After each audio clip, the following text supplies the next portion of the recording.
Hello, good morning, good evening, good afternoon, wherever you guys are. I'm gonna try to write the last section of I Remember for Foxborough High School, and this in Massachusetts. Brian Raymond has commissioned this chart on I Remember by KNOWER. That's Lewis Cole and Genevieve Artadi that wrote the tune, and we've done 2 streams so far to get to this stage. With some off-camera work just to get some things transcribed, and let's let the first thing we do go ahead and be playing through it real quick. I do see one quick visual thing I'm going to fix right now because it'll bug me. Okay, so we'll just play through what we've got, but essentially we're going to be writing some material in this currently empty part of the chart. So let me back out a little bit, so we can see everything. That's good enough. Okay, so playing through the whole thing once real quick, and that'll be it. And then we're going to start writing.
Solo going on here.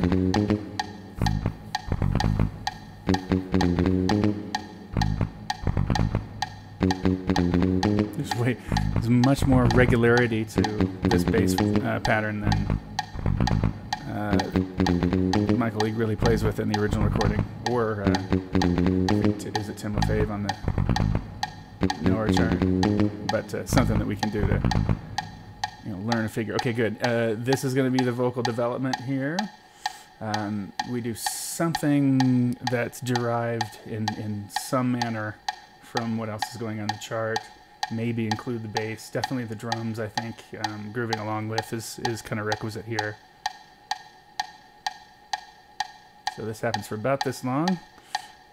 And as soon as we write this, we've tied together the chart, essentially, because the end is... Good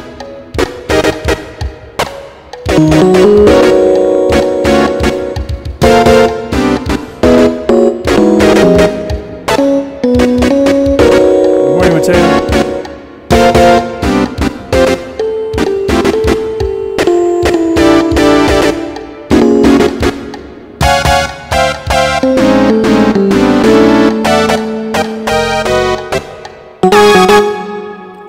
Okay, so that is A-level bonkers. Hi, Mateo. Thanks for joining the stream today.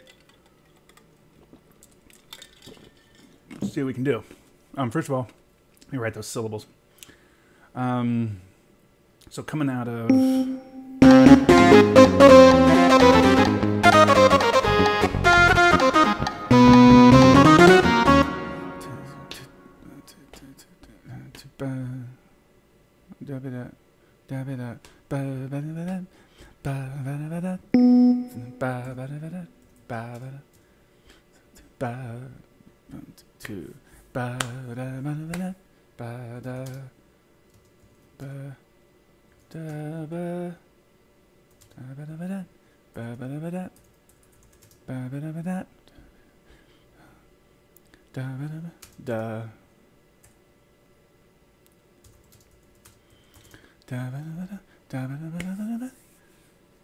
Two, three.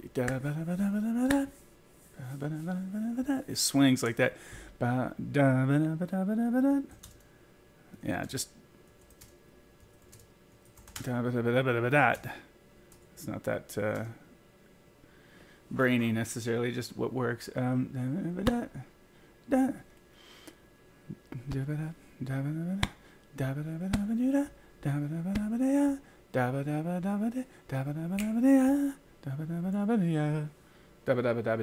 Basically.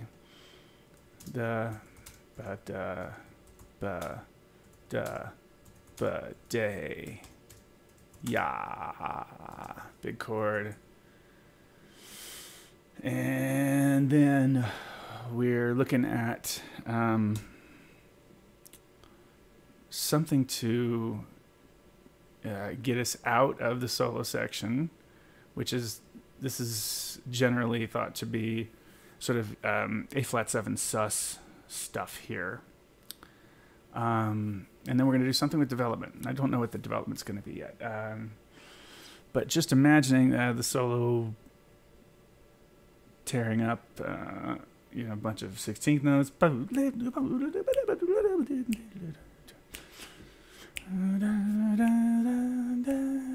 Okay, but basically, what do I want to lead into?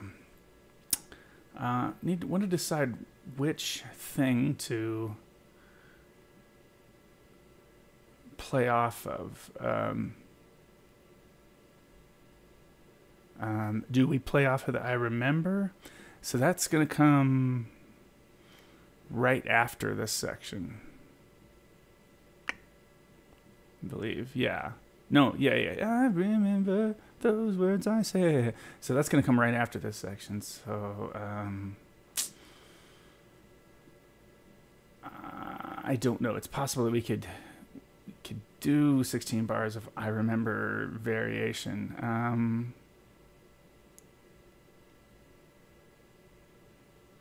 And then it'll sound refreshing to get back to that. In fact, that may be what this is supposed to be, is just a bunch of I remember stuff. In that case, what I kind of want is...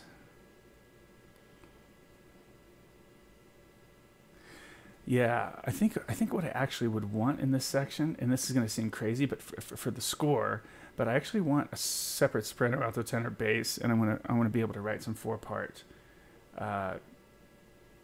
you know, some polyphony here that would be cool. So I actually need to add 4 staves to this chart that'll mostly not appear. That's the idea here. And those are going to go. We'll just put them at the top.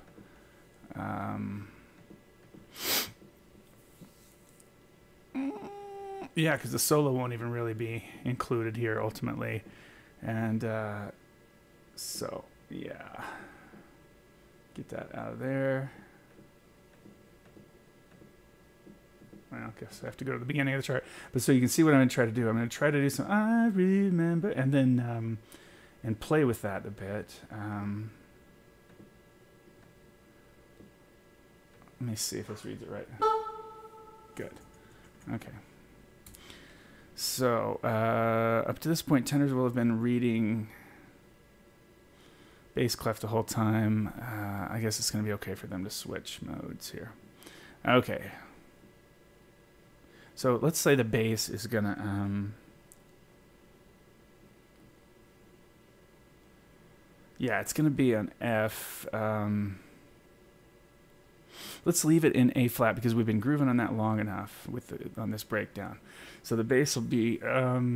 let's do a thing where we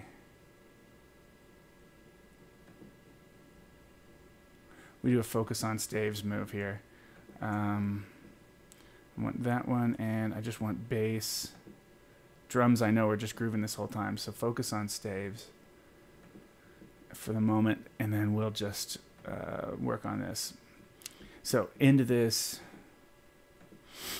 Oh, whoa, whoa, whoa, whoa, whoa, whoa, whoa! I remember. So the last two bars, I'll just try to build some.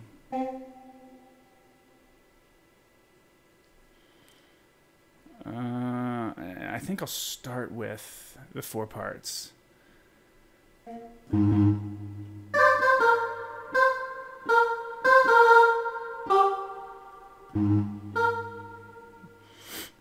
Let's see where I want to build. I want to build to...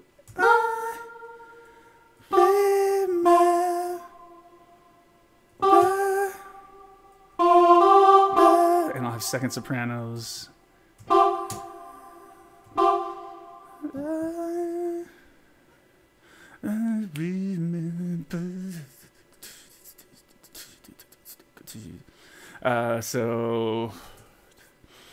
And then they'll have, and I think that's just going to be a bunch of I remember, just a bunch of I remembers at different time. So oops.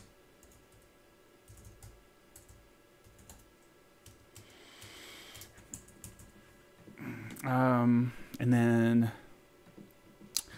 let's let this line.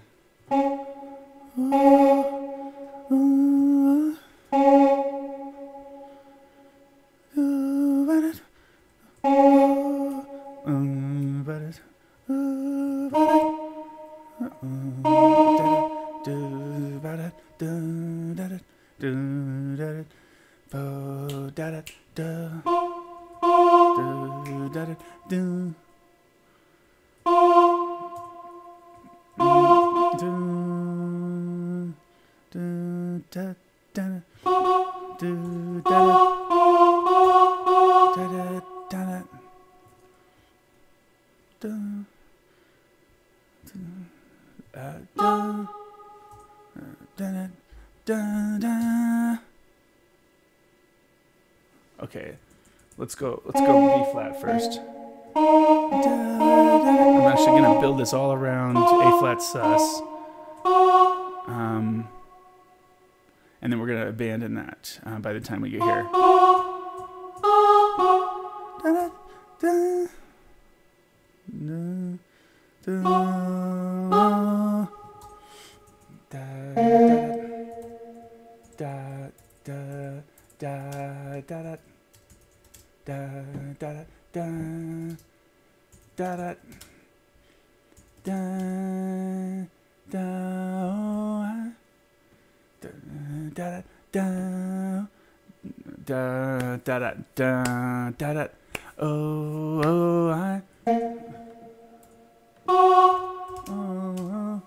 I remember. Okay, and then kind of abandon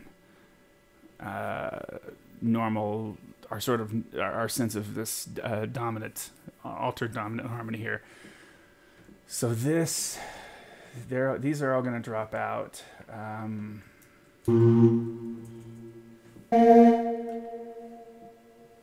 Actually, let me just write the chords and I'll drop it. This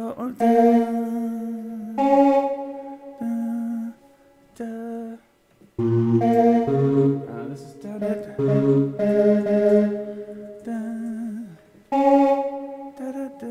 Tenors can stay on the same. Hey Emily, all right. Looking forward to hearing how you guys do on this next year. It's gonna be fun. I'm writing you some notes right now. Da, da, da. And then these stay. Oops, that's not right. Da, I think it can be there. Tenor stay, basses stay, and then this just builds. I feel like this actually wants to be a tied over. Yeah, let's tie these guys over.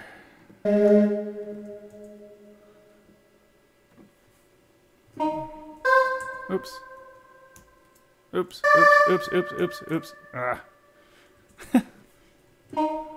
Awkwardness in finale, or it's I made it even more awkward. Just as awkward as in my normal social life. Mike B asks a question. Hi, Mike B. Do you write with a general sense of the harmony and reharm around it, or are you just to caution the wind and throw in what you want? It just depends on the tune. I hate depends answers when you really want something solid, so I'm sorry about that, but that is the only way I can answer this. It depends on if on the fact of if a chart is, if I'm meant to reharmonize like crazy, which I'm about to do.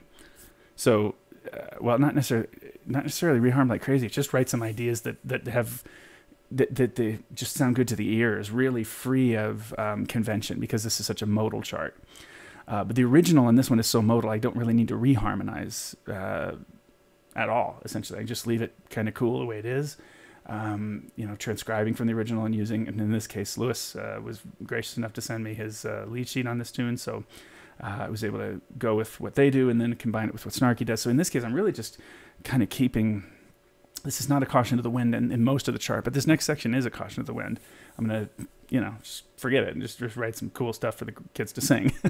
And hope it, and try to basically tie it to what comes before, which I'm doing right now, into M, and then coming out of letter M, the development section, into the do you, I remember, it needs to sort of work getting into that. So those are the only things I need to tie those together so it's not jarring and awkwardly jarring. In some charts though, like if you go back and look at on my website, if you just check out the Stella by Starlight arrangement, that one in particular is that was arranged with the throw caution to the wind and write as modally complex and interesting as I want. Whatever I'm hearing at that point, I was able to do. And that happens quite a bit of the time when say there's a chart that everybody knows a ton, like or everybody's heard it a lot. Everybody knows it really well, and there's, you know, I've got to say something new on it in order to really justify even writing a chart. That the caution of the wind thing happens, but I mean, there's still a sense of what's functional-ish in harmony, at least in the chords of the moment, like what chord of the moment can work with this melody and stuff. I don't want it to conflict like that. And some of this tune conflicts pretty aggressively there, so that's a step beyond in terms of modern aggressive harmonization, really. That's more caution thrown to the wind, where sometimes the things don't really line up exactly, but that dissonance is what they play on. Yeah. And then a good amount of the time I will just have a sense of the original harmony. I'll only slightly vary the original harmony, just to put a bit of flavor, but not to oversaturate the thing with complexity. So cool, good question. This building and steps, I want to move my guys, but I haven't been moving with big enough intervals really to do that. So I think this is how we do it. I think we have to go ahead and move. I think the altos are going to move with, they're going to go here. Okay, they move this way. This I usually don't write this way. I usually think very vertical, like voicing based. So individual notes. This is only because I'm about to go into a polyphonic section, and so I'm thinking now a little bit differently. The way I notate changes how I think in charts. That's for sure. So this will be the tenor, and I have to double check my math a little bit, make sure that I've included everything that should be included in the voicing if I want it to sound complete. Although I think basses on B flat will sound lovely here.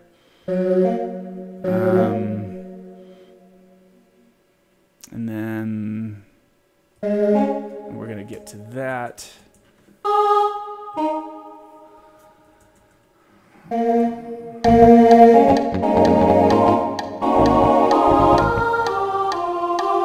So yeah, starting on the absolute unison will help this. Sort of coming from mezzo and building up, letting this be forte here, and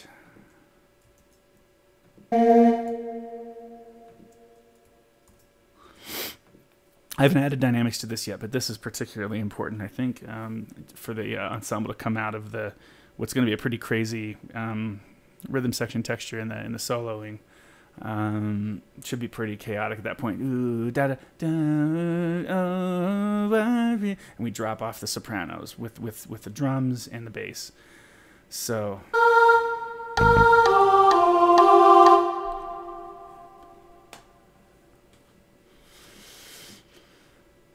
Let me have the tenors come in so it's not so obvious, just top down or something. What are they doing? Holding a G and against.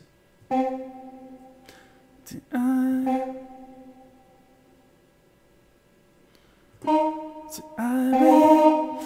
remember.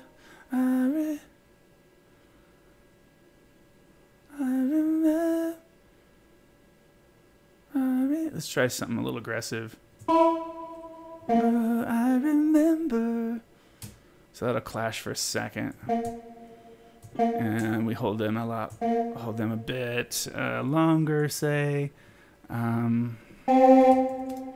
this is caution to the wind here. I don't know exactly what to expect. I'll solve any problems that occur sonically as I write left to right in this developer, but. At the moment, I'm just kind of trying to get some things started. Altos, let's give them.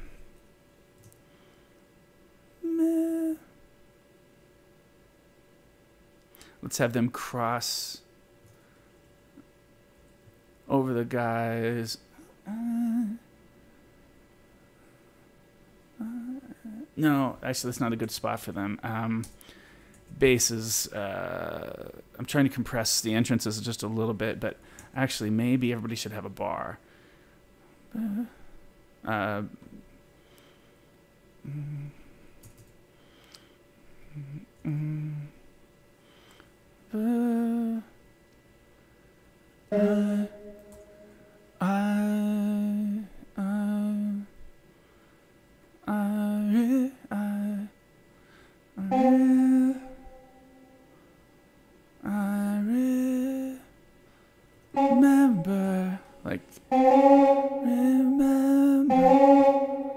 Just slightly different rhythmic takes on this each time. That's going to be really hard to hear. I remember.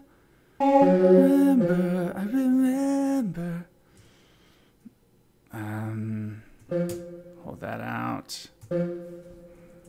We'll see. I'm making some calculations based on looking what the notes at any given time are going to be clashing with, and what's the distance there, and then I'll start to figure out how that affects what I want the bass to do, and if something else needs to fill in.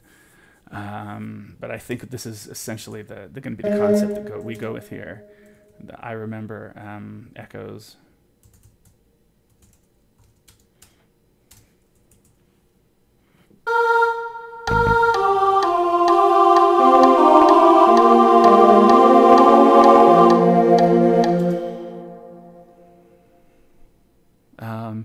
altos need to come in a little earlier. They're on beat 3. I remember.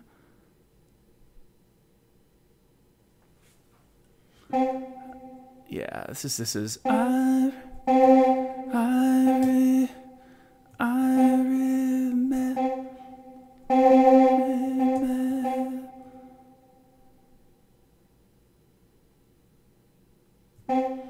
That's how the altos hold down this C.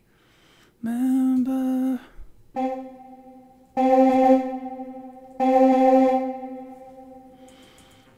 Like that.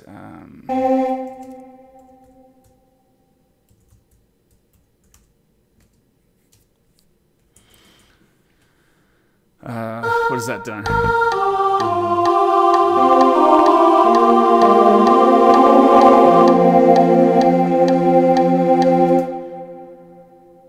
Yeah, the C.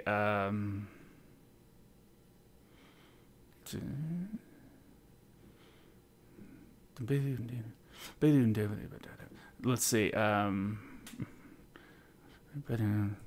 Let's give the bass like 1, 1, 2. Two,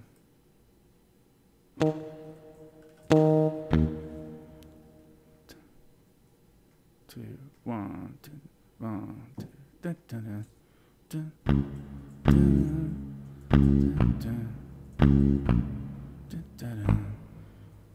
What is that? 1, 1, 2, 1, 2. Yeah, that's actually what I want.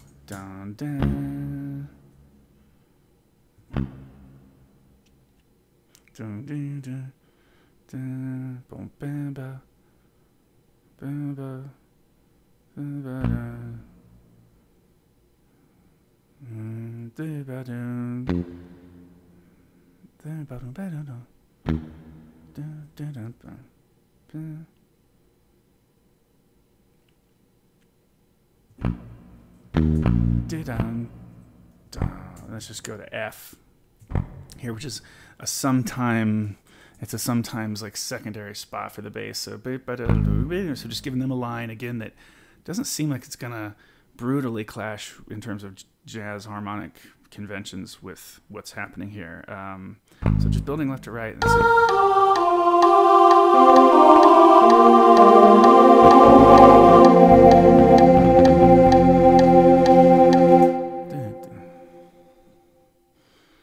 And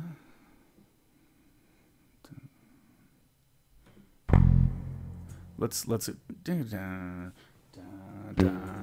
yeah.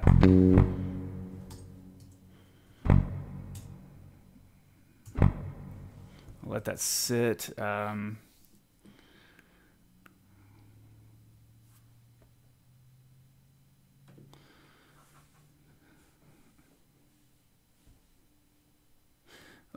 Let's have the lead, I remember, always be the correct melody. That would maybe be a good thing to try to hang with.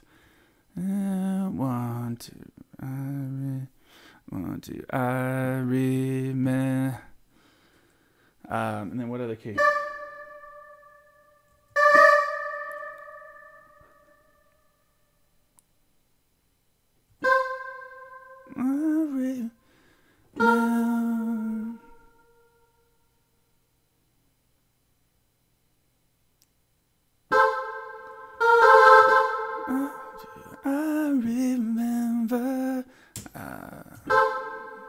This is going to be pretty nasty with that. Remember.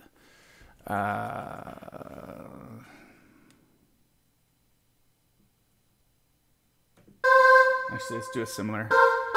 whole steps thing. That'll be hipper.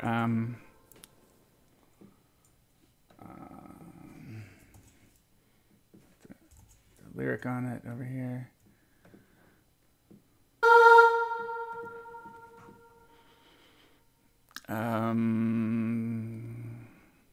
Maybe we try to change the order up a little bit of who sings it. I remember. So the basses. No, I kind of like the basses holding through here since they've got the root moving to the major seventh. In fact, I want to even give them an extra couple beats on this note. How long is that?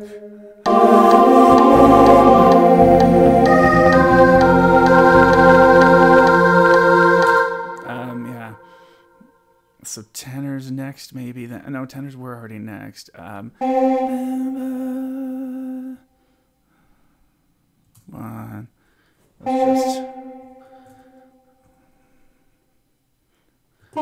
Let's see. One.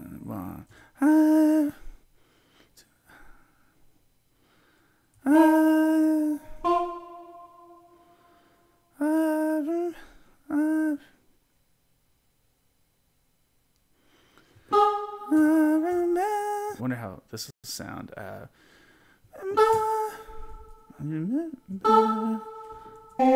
wait. If this lines up with this.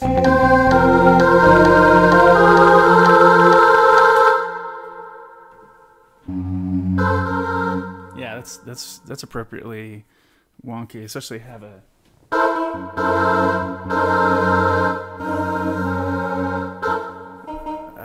something around E flat and D and E natural. We can play with this.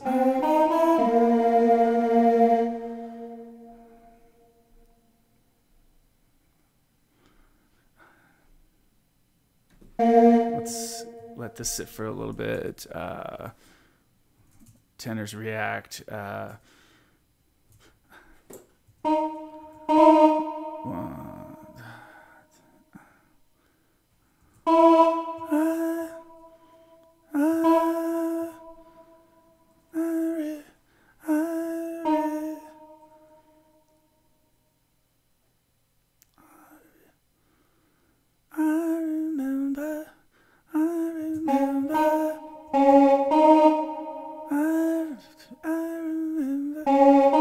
They're kind of in charge of this rhythm here. Hey Alex, how you doing, Alex L? Love to hear the progress. Thank you. Yeah, we're coming along. Remember, just exploring what all this polyphony can do for us here, and basically sculpting. Like, just put an idea in, and then get rid of it if it's not helping, and then keep pushing left or right. That's the goal. So, this is one way to do a developer. And in a few bars, it's going to work really nicely with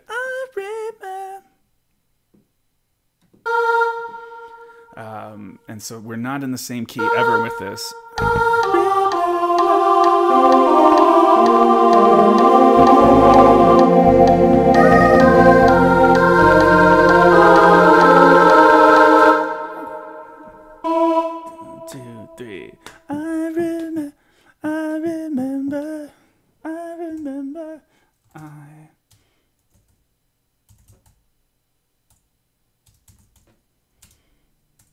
Don't need a period on any of those. Basses are going to get their moment. Let me just see. They need to react here. But I remember. I'd love to say this like came to me in a dream or something, but it didn't. It's coming to me right now. How exactly to handle this? What with the, yeah, let's see. Who else do I want to make a move with? Well, I think that the vocal basses, I think we need to move. So what territory should they cover?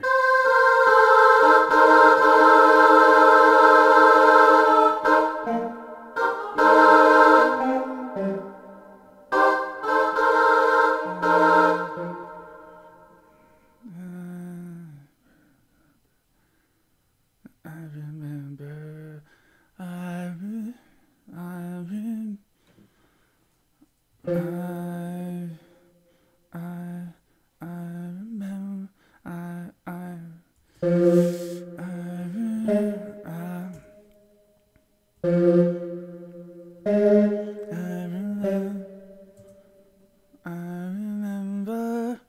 remember, I remember. Let's make that slightly simpler rhythm. Remember. Let's do a double with them just to do something different.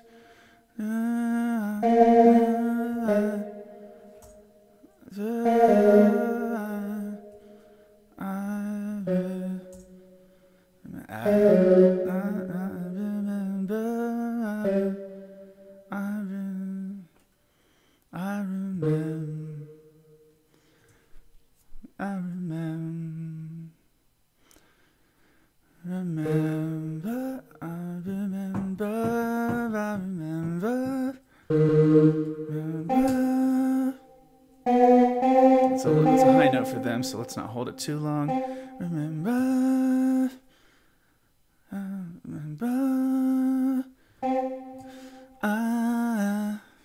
Let's keep working on them for a little bit. 1, 2.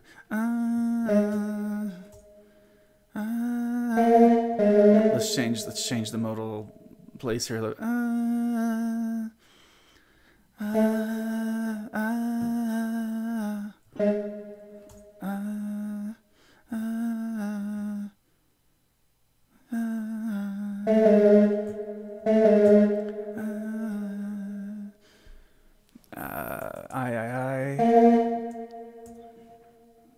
Double, remember.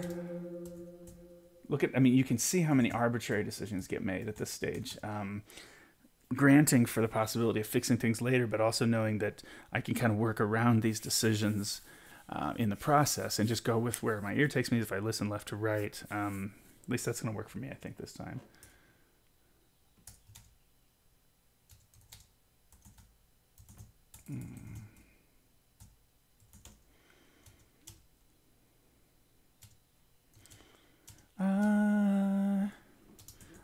Which is going to serve as an basically, in this case. Let's see what the sopranos do for their next I remember entrance. That's going to work somehow with this bass stuff. Got to find some common tones, because I don't want things that are like flat nines apart or really, really aren't singable. Let's just see what we've done so far.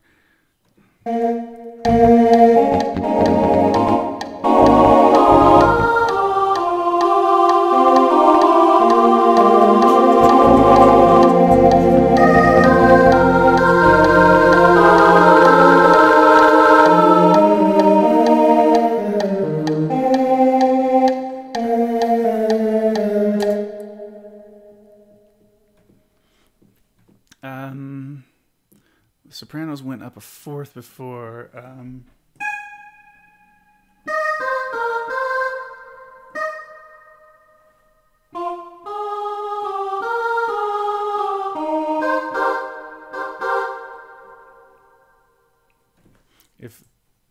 If they start on beat 2.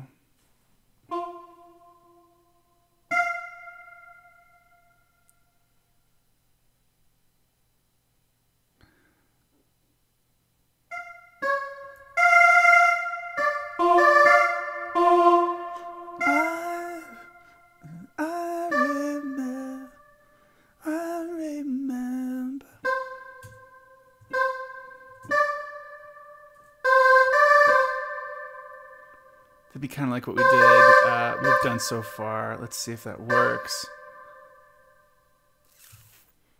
with what the basses are doing, and then I'll see how that pushes the new paradigm here a little bit.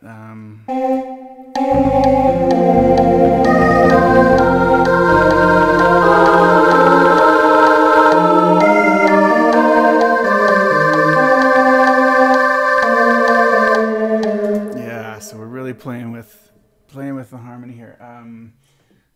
What?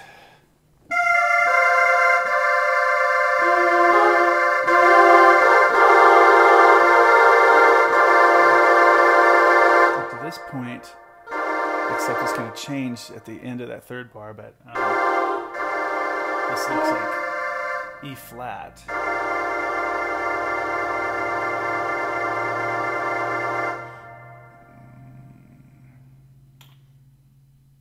It could be B flat. Let's see.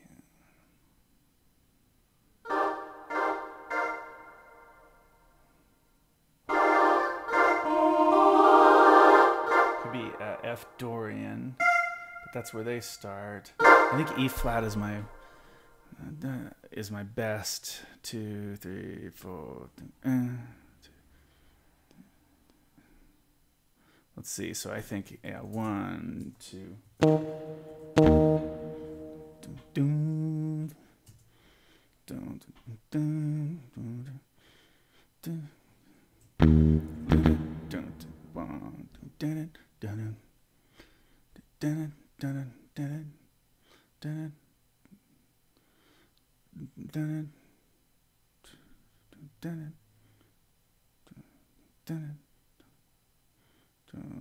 One, two, 1, 2, 3.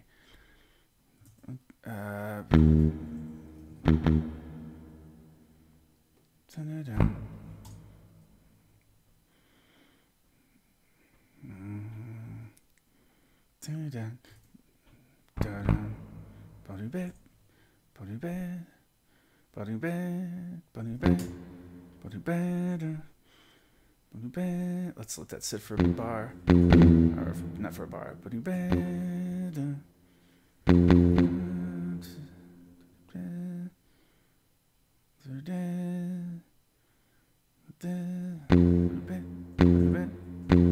Let's just cut that off.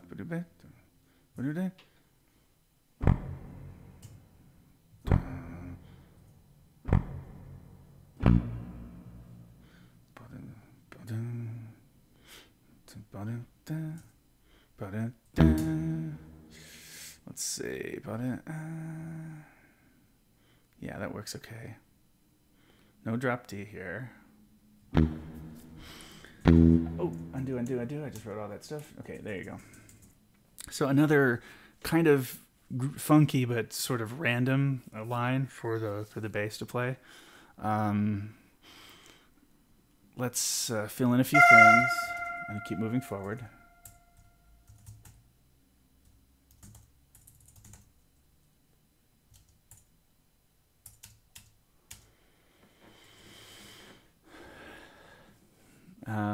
And listen forward again. Yeah, let's just say what we're doing.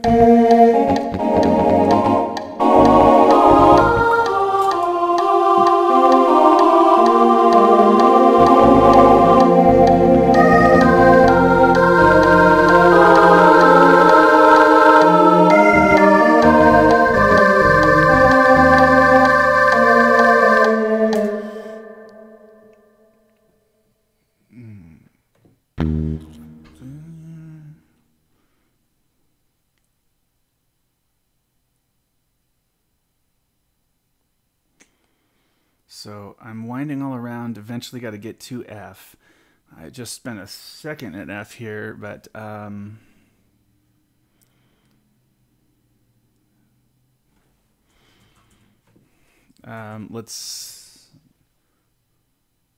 they drop this off. If I'm winding around, where do I need to wind up? Maybe B natural. At this stage, that's pretty new sounding. So kind of getting at some sharp keys.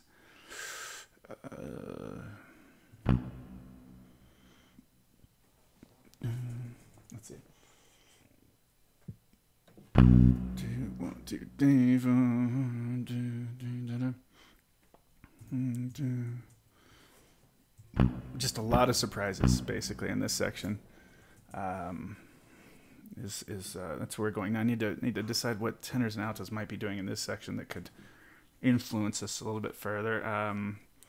Let's go altos first.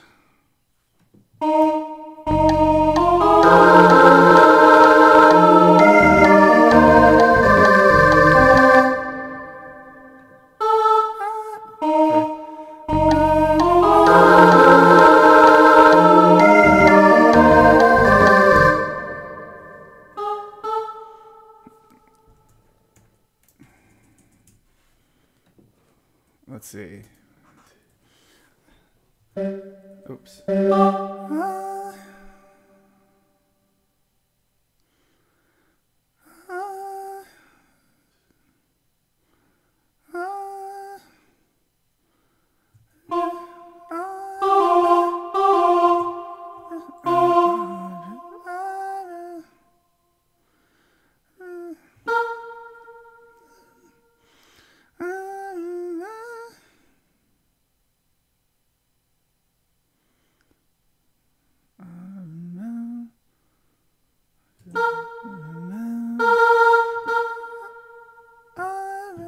One, two, three. I remember.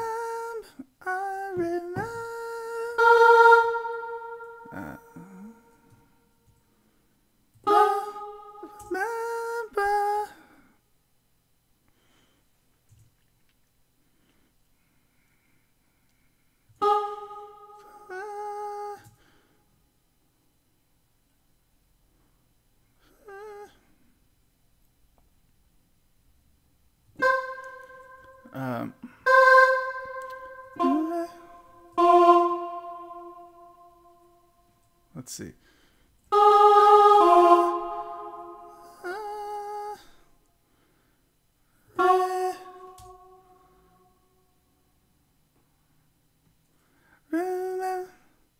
Yeah. I'll hold this on. Yeah, this will help me transition, I think, into a new key center relating to sharps, really, except I'm writing it in flats, but let's see.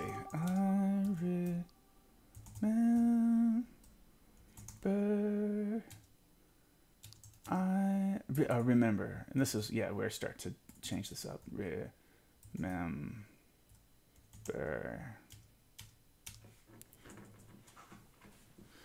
Tenors in this section. First of all, I'm going to listen to how they sound here.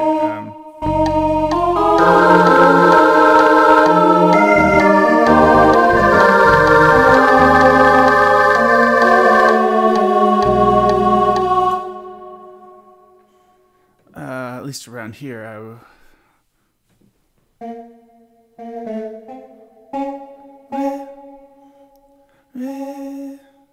okay, so they're still.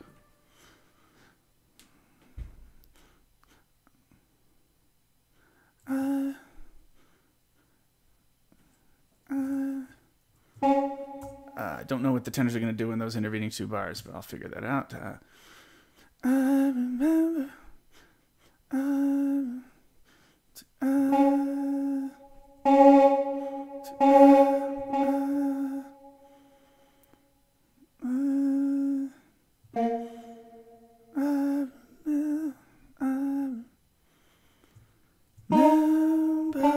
Maybe that goes like, just changes to a minorish feel for that B natural underneath. If we're thinking, if we hear that kind of as a root.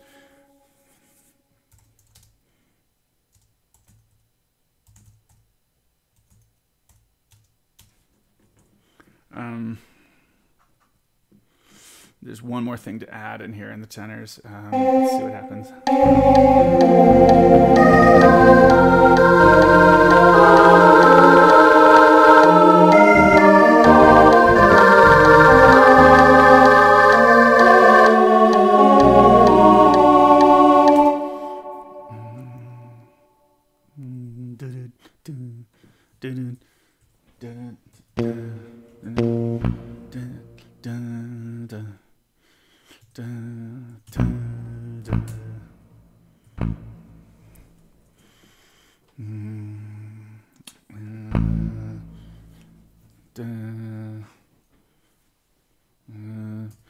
One, da da, one,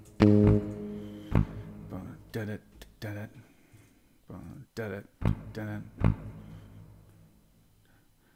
da, da da, da da. Let's put this off a little bit.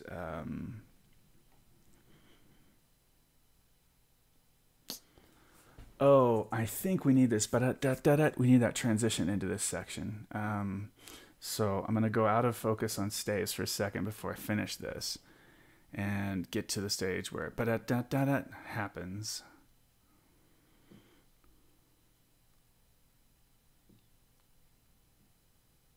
And that's here. Would be, let me see if I can get to, this.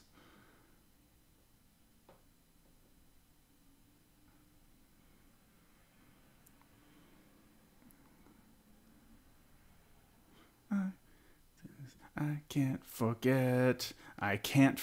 I'll change the lyrics there to I can't forget and let this be the last 3 bars of the development section. Somehow.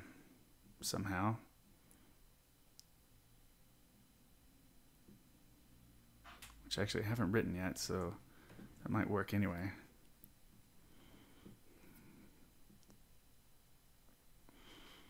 Keys haven't done anything.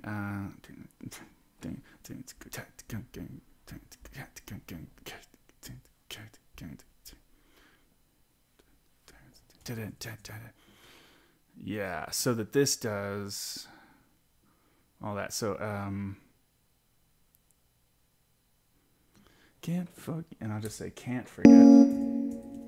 That'll be ironic when they have trouble remembering that in context.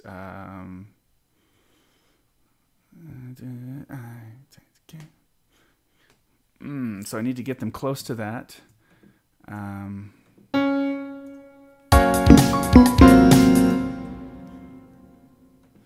put this in the synth.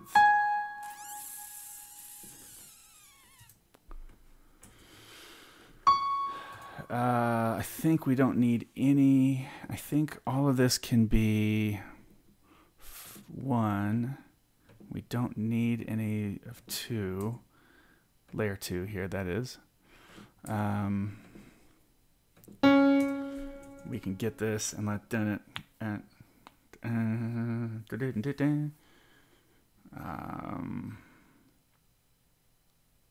So it comes to.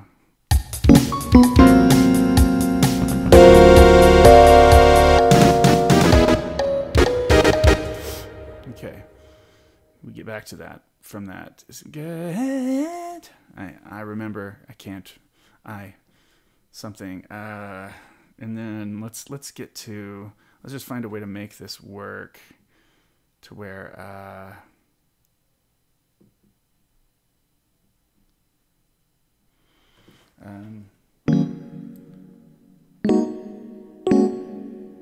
Can't forget.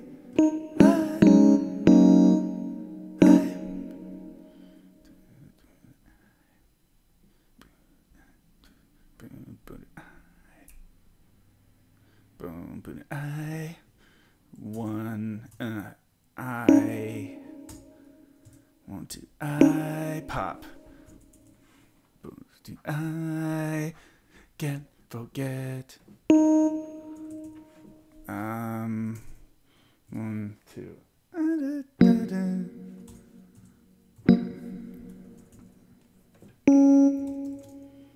I can't forget. So then this.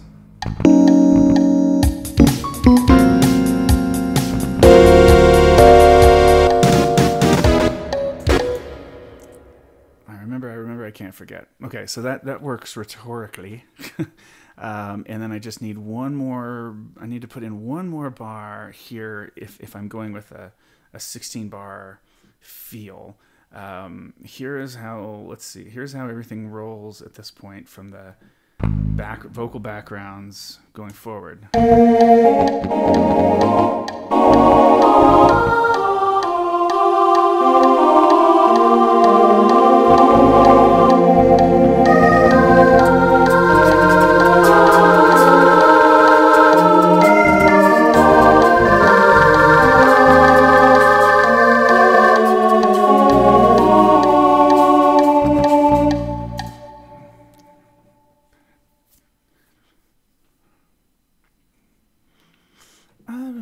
And so what's the last thing that happens? So it's like goes to A natural, da, da, and then I want bet one.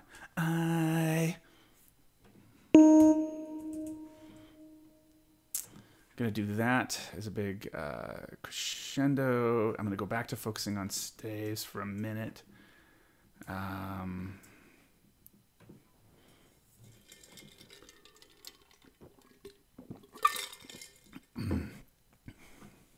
And I know I need just one more bar here, and then I'm out here essentially. So what? Remember, I remember. Let's see. Soprano should get one more. Tenors need one more in here. Let me figure out what they do.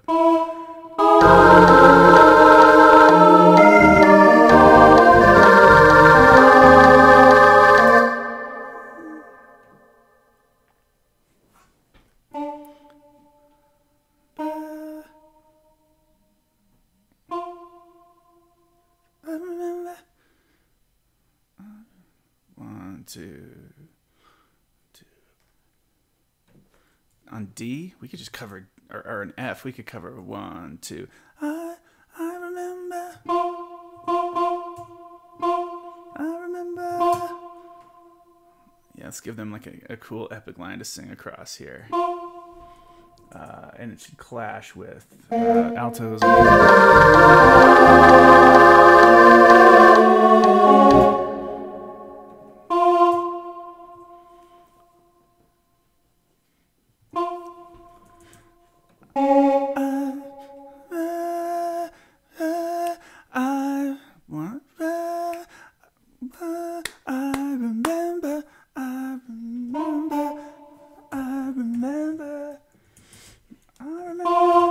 That's a good line for them. I would want to sing that as a tenor. And it fits in nicely.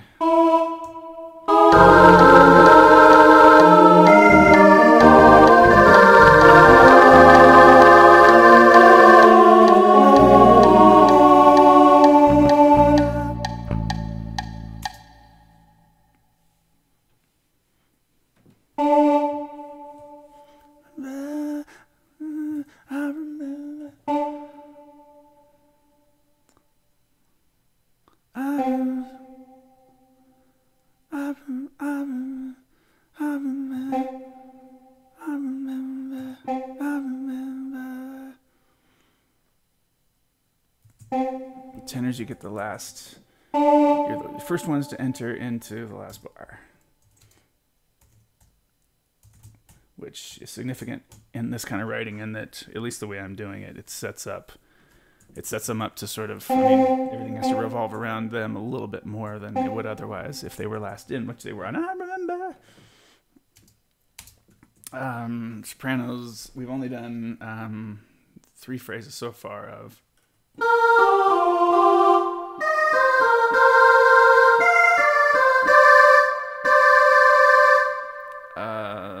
Not sure.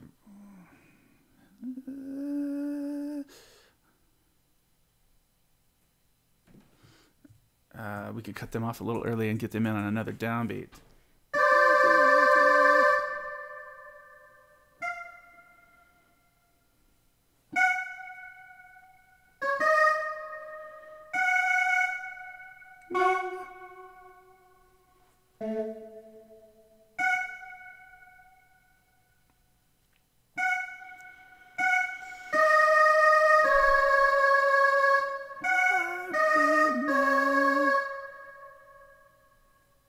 I'm just going to play around with it and try.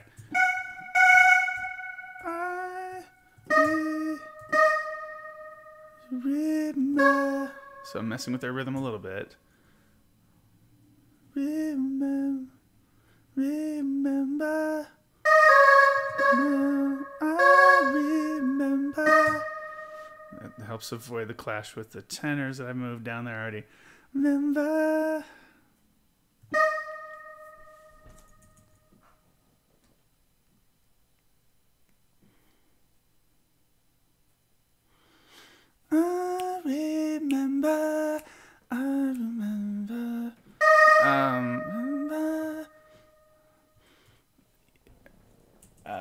Is there a lower one that I can do for them?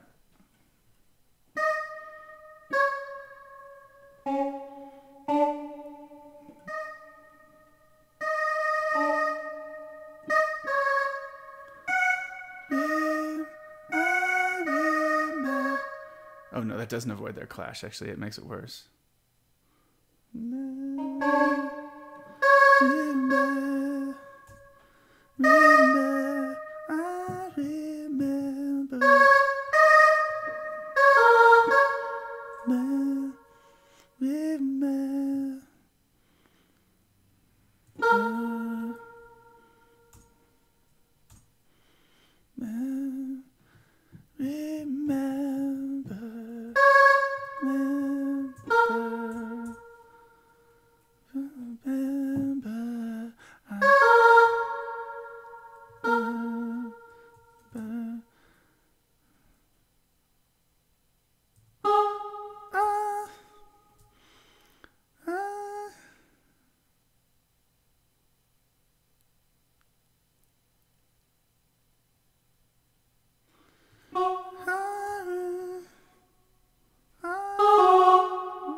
That's gonna work like B flat minor.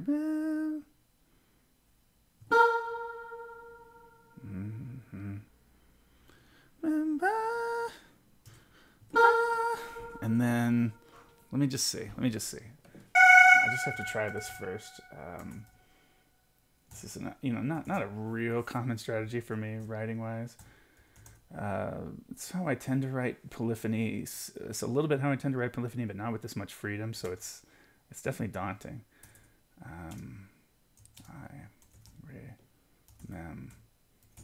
There.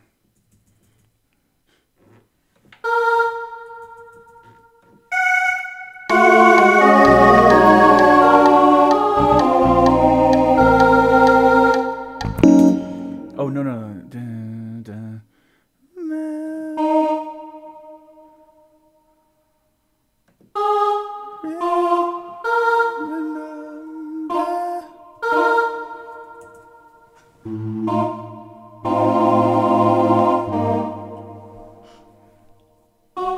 And then let's see how that sounds getting into A flat 7 sus. That works there pretty well.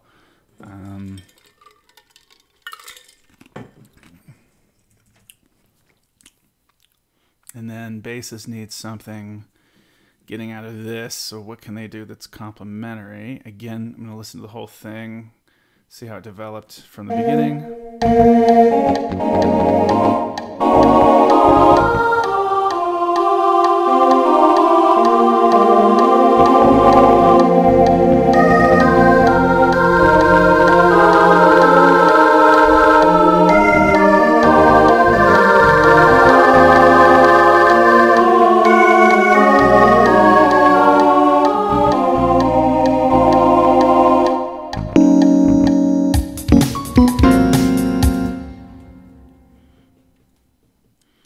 That sure separates it in my ears a little bit, and I don't want it to do that, so I think I need to get this all onto that electric piano so I hear everything, all the vocals the same. Yeah.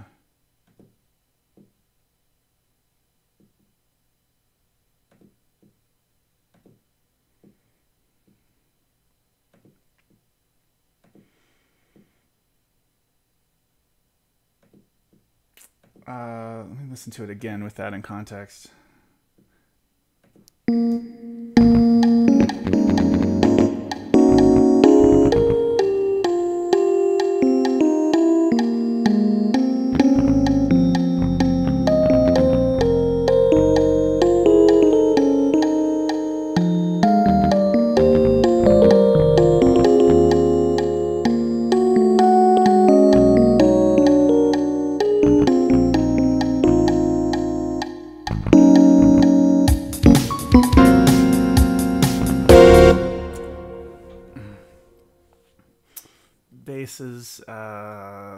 Basses and altos both have one more they could do.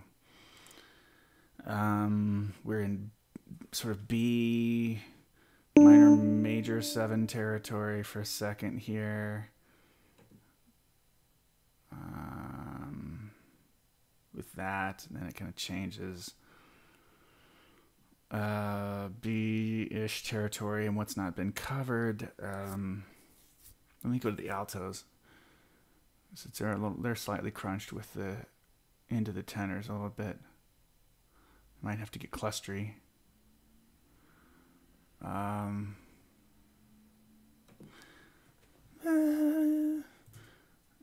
Yeah.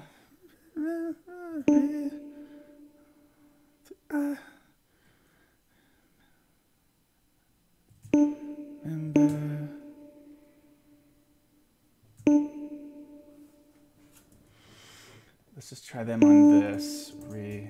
Remember with D natural, as we kind of see that'll clash with the B flats here. It'll be like an 11th. It'll be like an add 4 chord for a second with this whole step. This E flat D C crunch going on there, and it spreads apart even more. Seems like with the B flat, and then that's going to resolve here. Seems like a G is where I want my basses to wind up. It can't be on it there. From F. Let's see, maybe I'll just let them be I again.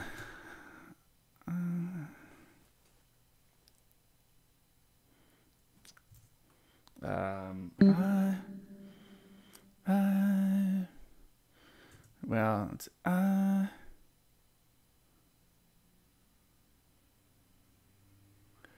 I'm thinking 1, 2, 3, 4. I remember. I'll put them in last.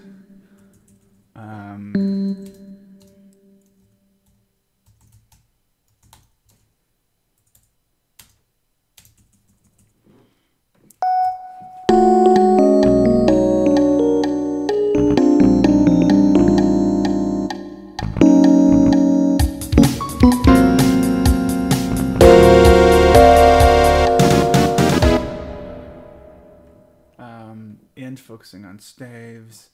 I need to just back out of this a little bit so I can see more of what's going on.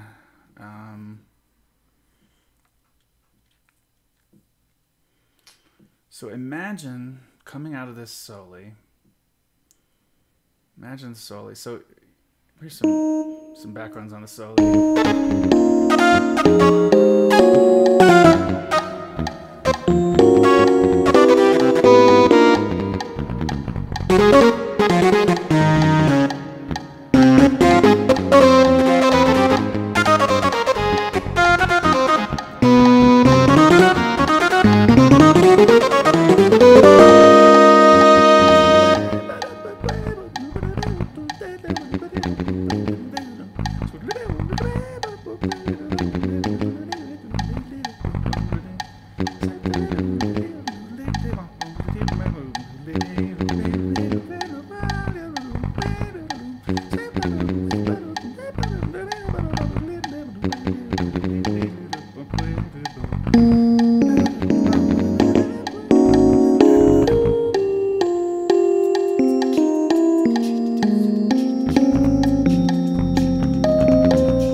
Section works as a developer, I think, accomplishing sort of some swimmy harmonic places, surprising moves in terms of the harmony that sort of match the spirit of the original, coming out of this being a groove thing.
I think that's in the spirit of it. It's pretty crazy through this this development section, but I think with just drums and bass grooving here, and then when the synth comes down, I think that is going to work because let's see.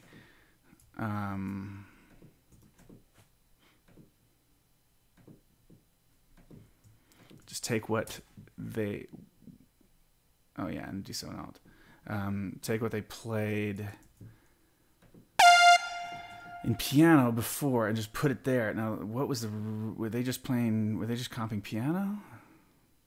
Yeah, they were back to piano patch. Okay. So I can put two sawtooth after, like here. By the way, this should have, I think, this is an optional solo, so... Oh, yeah, but when I put this in the right key notations, transposing score, yeah, they need to have the changes written right for them. Oops.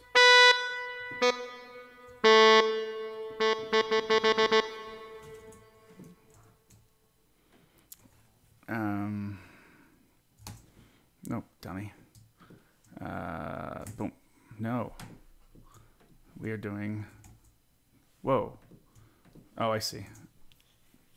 What? I don't really get why it's doing it like this, but it's okay. If this is how it looks in the final version, I just need these slashes to show up right. Okay, so we're pretty much there on this, you guys. I think we've got this. Just need to notate it, which actually, or not notate it. I need to kind of clean it up, add some dynamics and stuff,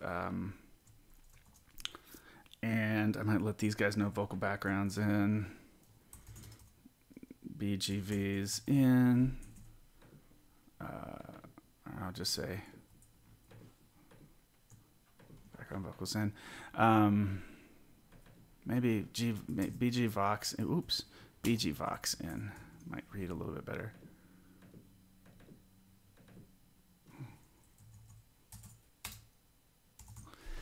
And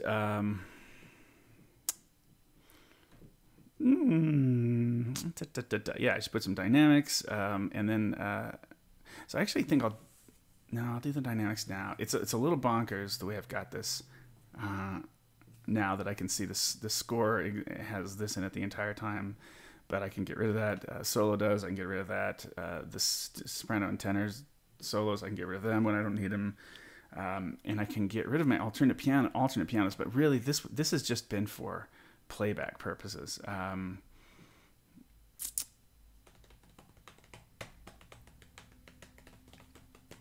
So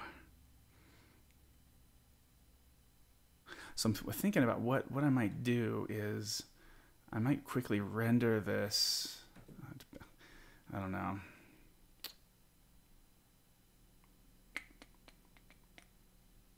It's complicated. This is really complicated. I want to do something that's going to help me produce this later. So I think what I need is... Okay, so I'm going to need a part that I call keyboard.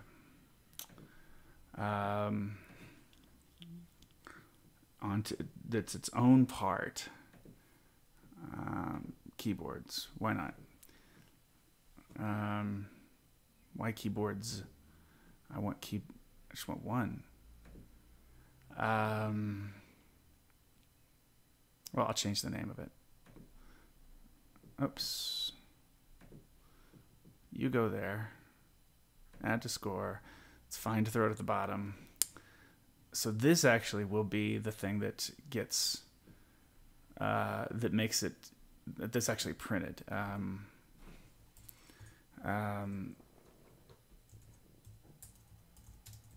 Synth with piano with both sawtooth and piano patches. Sure.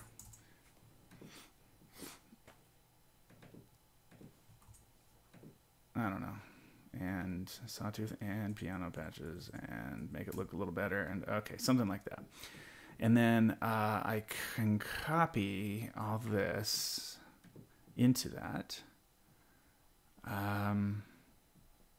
Actually, I can copy the whole sawtooth part into it.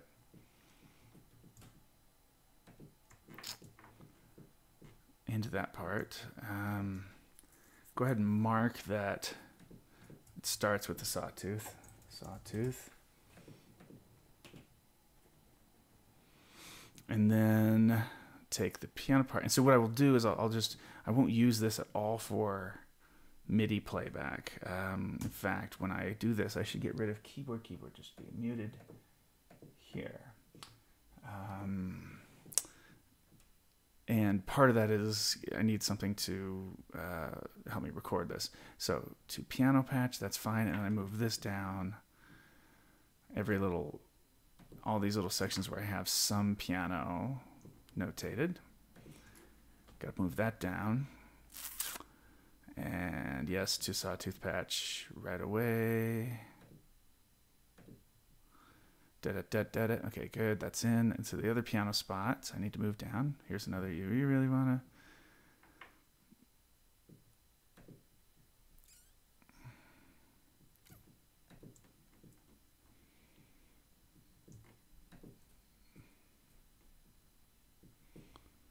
Sawtooth sound comes in. Okay, that's fine.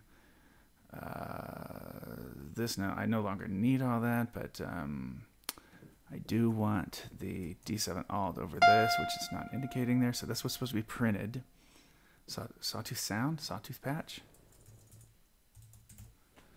Fix that. Back to sawtooth again. This now is... I didn't really indicate this.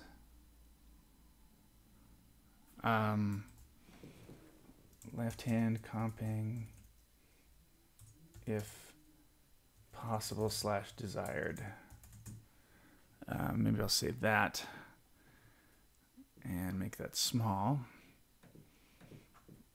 for what they do there. And then, oh, that's fine.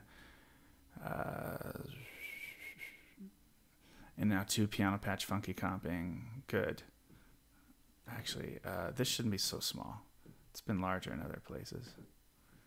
So I'll let it be, yeah, slightly more visible there. 2 sawtooth patch.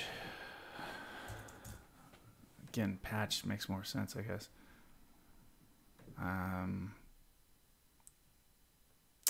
And I'm wondering about doubling the bass.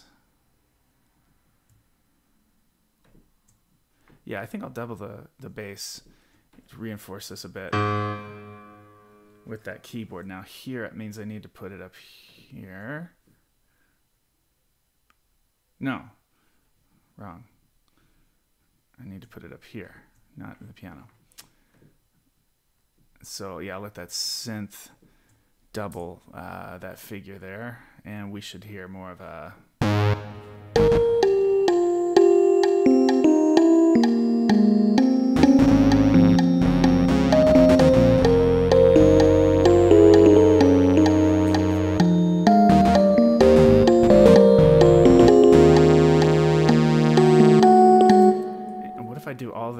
Down an octave.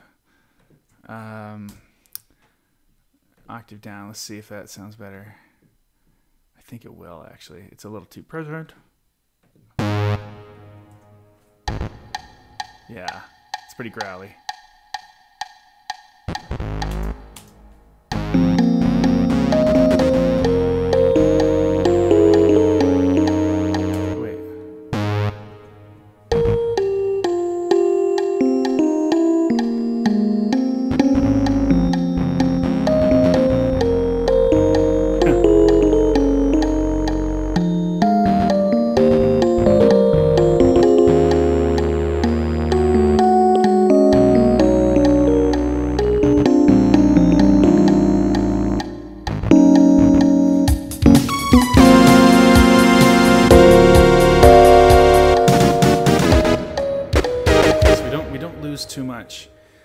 We don't lose too much time where we're not getting this kind of intensity out of the rhythm section there. So it just having the synth layout that long was a little bit worrying for me. But yeah, giving the singers plenty of cool little phrases to sing here that interweave among one another to create sort of a patchwork of harmony. With implications sort of emphasized, but some of these implications coming from the left hand synth and the bass, and then rejoining this "I can't forget," which we've heard. Yeah, that's what I want. Okay, so now let's do some dynamics through the whole chart. This looks, like I said, like totally chaos right now, but we're gonna turn this into parts that are readable and correct.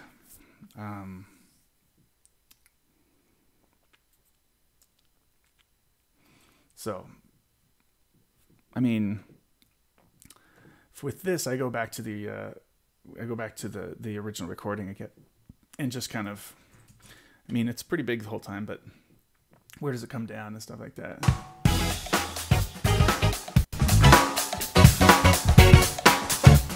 I mean, it's definitely, we're starting out at forte. No longer need to notate. Oh, I actually do need to notate this so that it shows up as varied in my recording. So I use these for the recording, the difference between these two patches. That's really how I had to do it. So the score is actually going to be a part. There's never going to be, the score itself is going to appear like a part in this thing, as in it's going to have only certain elements in it. It won't have these two piano things, these two piano tracks, which now I realize have really all along been for a different purpose.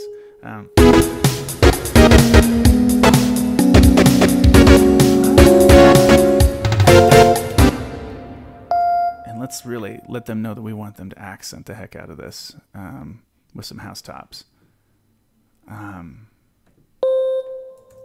Double forte. And then just back to forte again, but that's fine. And dot. But that dot was special.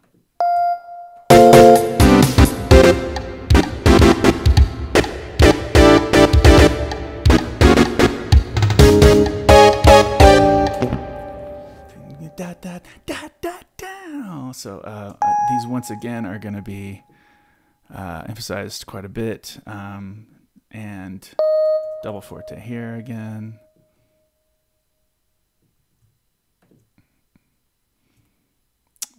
So we do this. There we go. And then just, we're forte. I mean, maybe we'll call this mezzo, just because we need to have some distinction between the different dynamic levels here.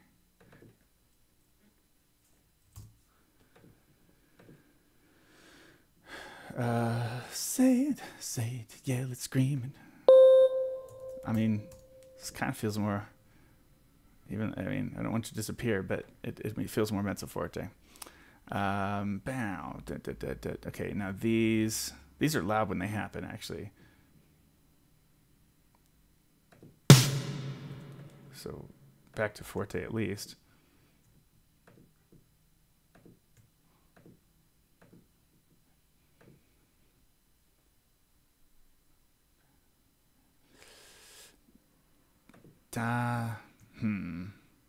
Is it worth it for me to indicate that this is more? Nah. It'll just be loud like the others. Don't think it's worth showing that on the page. Everybody will get it. Dot dot. Come on. Back to mezzo a little bit. That's fine. This is still forte. So, but we need to indicate that here and here. And big it bump. Do you really wanna? And then this whole thing can be, this can feel mezzo forte. I think. So again, playback notation. Like this, do you really want to be like, so don't forget.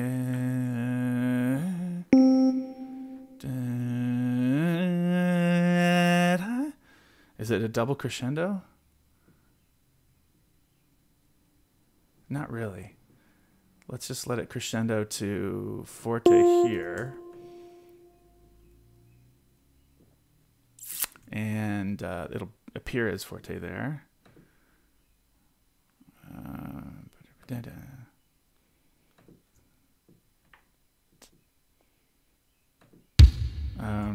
I'll let the drums know that we're doing something to crescendo there. I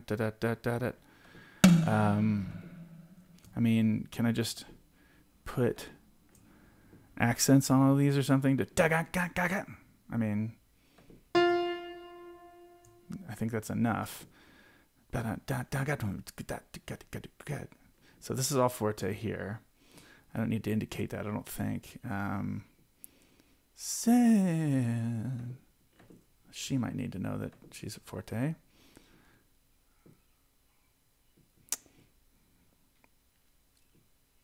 It's still the same. I can't forget.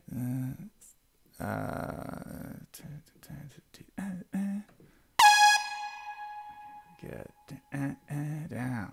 That's all. This is all fine. Say it.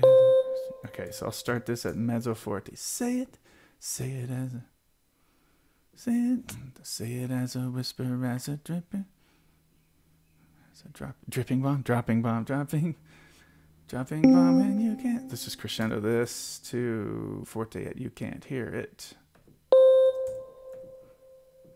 You can't hear it till it's done. Let's pull back. Ooh, actually, let's get real specific with the dynamics, and then that, and then we have all the dynamics, because this then accented. I'm gonna go ahead and call it forte.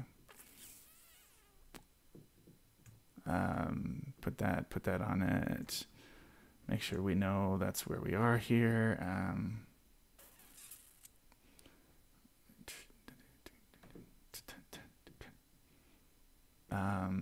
Just put this on as mezzo.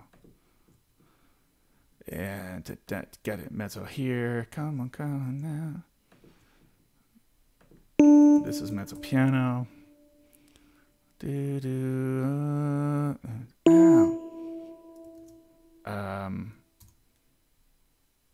Not a huge hit there, so we just added that. Okay, that's fine. And do you really want to? I want to do the same thing. What did I do before? Was this all mezzo? It was mezzo forte, the whole section, until Live Like This was a crescendo. Okay. Do you really want a mezzo?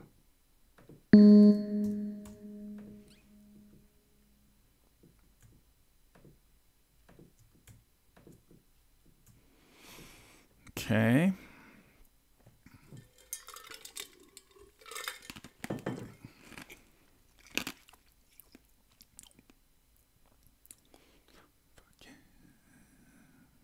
I think this is where we put that crescendo in the drums last time. And we said it was going to... actually, here's what we'll do. This time, it crescendos to a double forte here. We're once again going to... We're going to give them accents on that. But we're going to put that double forte in the bass here and here and the synth here. We're gonna do this crescendo for this whole bar, get it up to double, and then this is just loud but forte. Okay, so back to just forte. Those words I said. We probably want to vocal jazz crescendo that.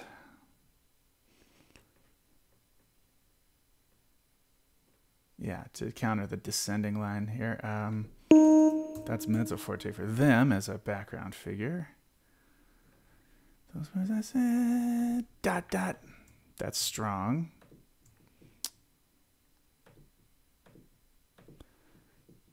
It's worth, I think, telling them to be at double forte. Let's just hit that hard here. Let these guys don't do it about that. And then right away back to regular forte. And then let these guys win as well. I don't forget. Crescendo. Dot, dot. Same routine.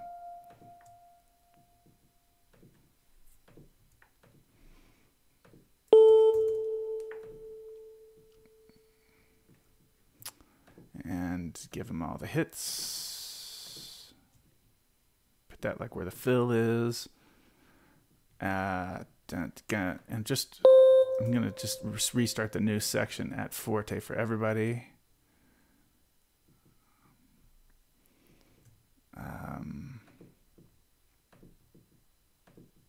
Just to reset expectations here.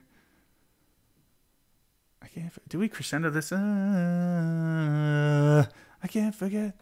I think we'll leave that up to the performance part. Maybe add that after the demo. It is recording here. I'm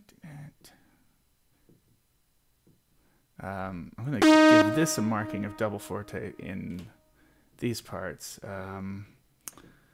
So this is pretty strong finish here. I can't forget. Big accents, knowing that that's fairly important. I can't forget. Yeah, I'm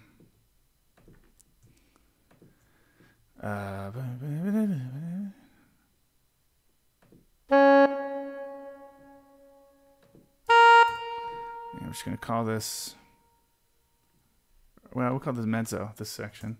Give it a little bit of room to grow. In as much as that's controllable on the fly. That's a piano entrance for the ensemble backgrounds. Ooh, doo, doo, yeah, da, da.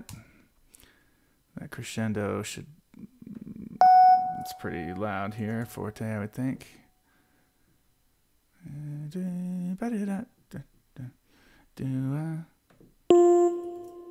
Mezzo forte. Da da da da.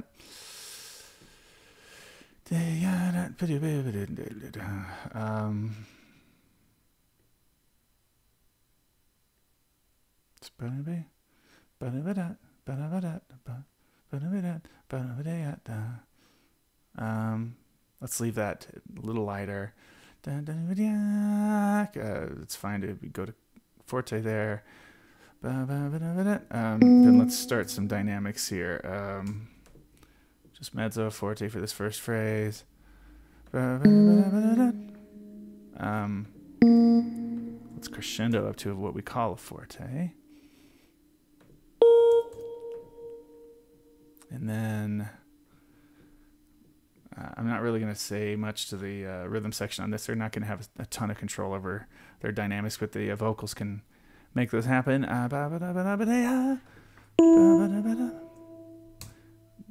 let this get to, by day, let that get to double forte. Crescendoing from there, so it's triple forte by the end. And this is loud, soloist, groove in here, loud. Drums need to know what's going on. Sax solo.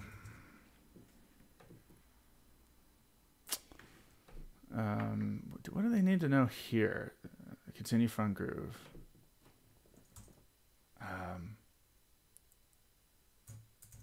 Sax, keyboard solely. They just don't know what's happening there, and that this rest is part of the deal.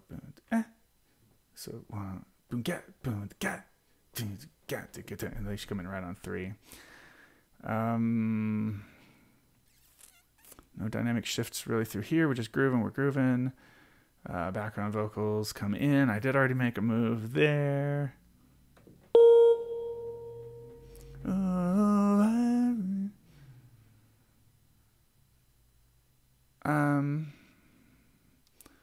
Is this a subito like mezzo piano?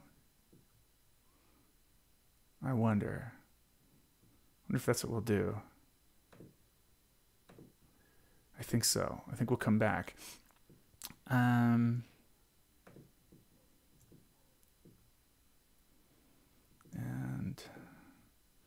I need to write some subitos. Text subito.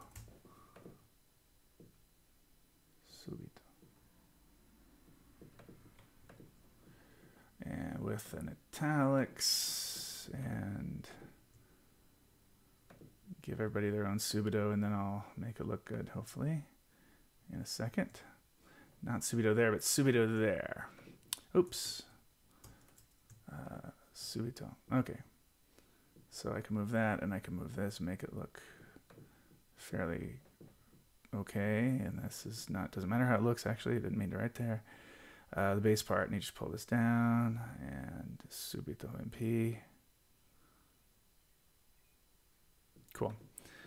Should be cool.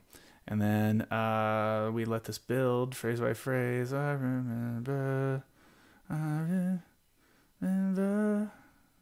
1, 2, 3, 4. Just let this. The second phrase be called mezzo forte, and then let the altos be forte, mezzo forte there. Tenors, first mezzo forte for them.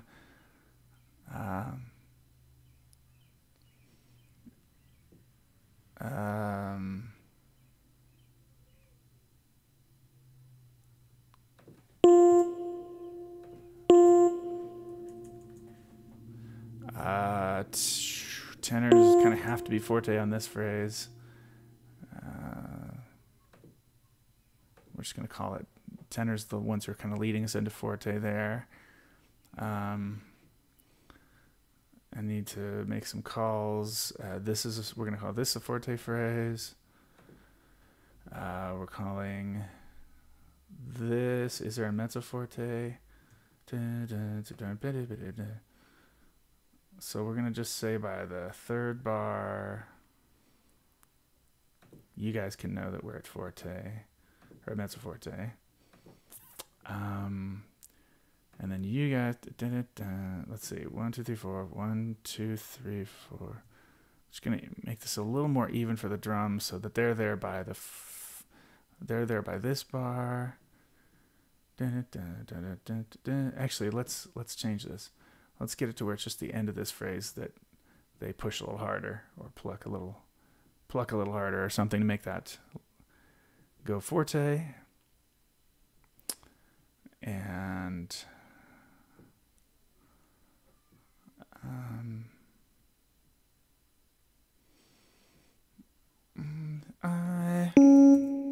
let's go mezzo forte start on this. So it's a little bit of an accent punch.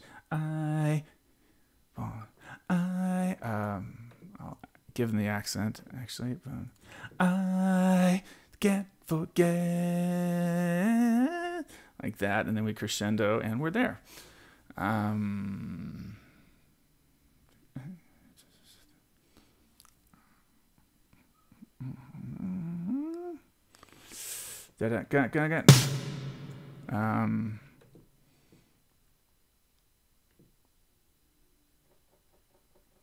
We're just already loud here, so I'm just going to reiterate that we're at forte in this new section. Oops.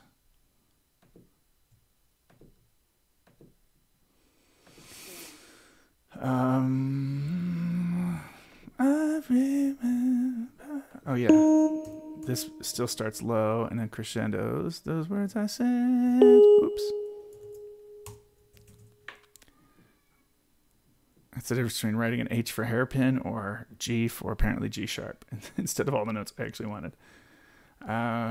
Boom, dot, dot. Oh yeah, this is where we got real specific earlier, and we'll do it again.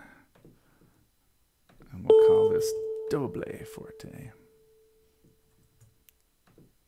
So kill that, and then come right back. Boom, boom, boom, bap, bap. Now you guys calm it back down. Just a forte. And then these guys can be forte. When I'm smiling, I don't forget. Crescendo that. And another double forte with a side of cheese. Bap, bap. And then, yeah, double forte for you guys. And for you guys as well. And then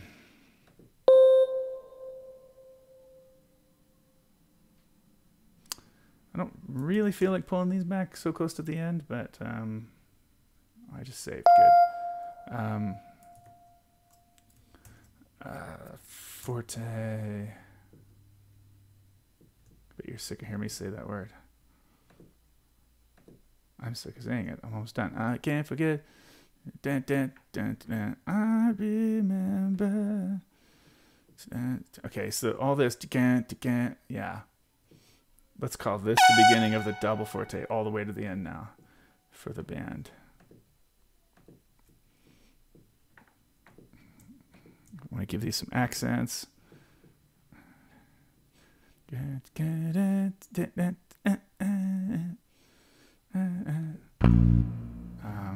Just put some accents on those guys. And then the last notes of the tune should definitely have their own accents. All right. And then the singers, we're just going to tell you to sing double forte right at the end. Okay. So,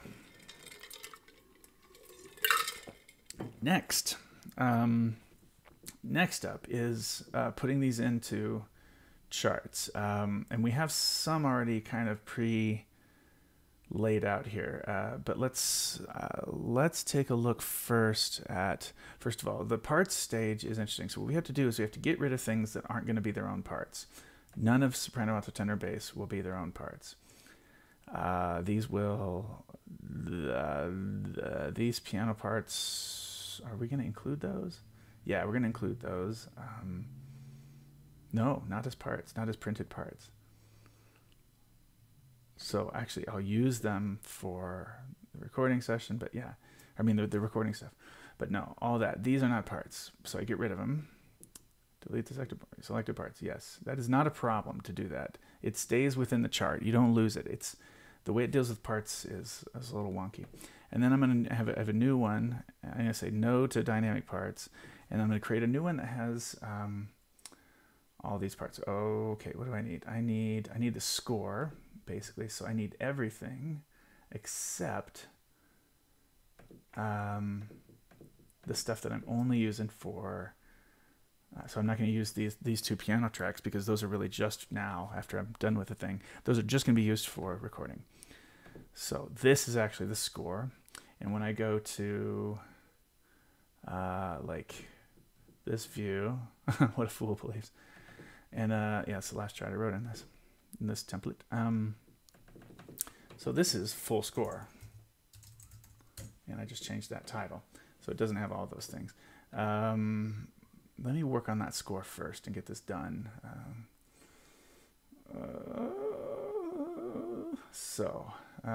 First thing about the little print that or layout that I want to fix is for a score, I want to be about like 5 maybe.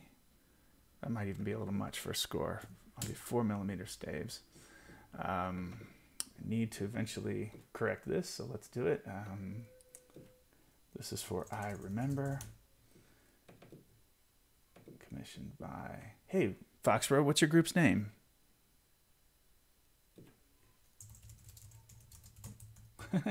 Yeah, what's your group's what's your group's name? Let's see. And do you prefer the short spelling for Foxborough at your school or the long name? I'll start with a long name.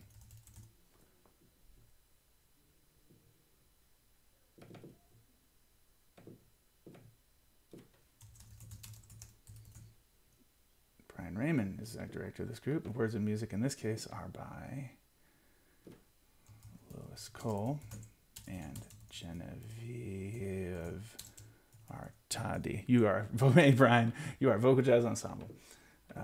So I'll say commissioned by the Foxborough High School vocal jazz ensemble. I like it. To the point. Yeah, and just tell me if you want me to do get rid of the OU or the UGH on that, if you guys like this sort of more, I guess, colloquial spelling, I suppose, of your city's name. And I'll do that. All right, so this is the score. I'm going to also need, on all the parts, a header, just in case you drop the pages in the middle of the hallway someday. I remember... You'll know that, oh yeah, that is page 2 of the I Remember full score, not the other full score that I also dropped. We are also going to want, in engraving rules under instruments at start, we would like the full name of the instrument, and then we want the short name after that. And we want, I think this is going to be okay. Let me look at the short names. SATB is fine. Solo is fine like that. SATB is fine, although it's SSA. I think I'll do SSA. In fact, I'll say SS up here too. Go Foxborough short. Cool. You got it. I've got several things to do with the look. The system object positions.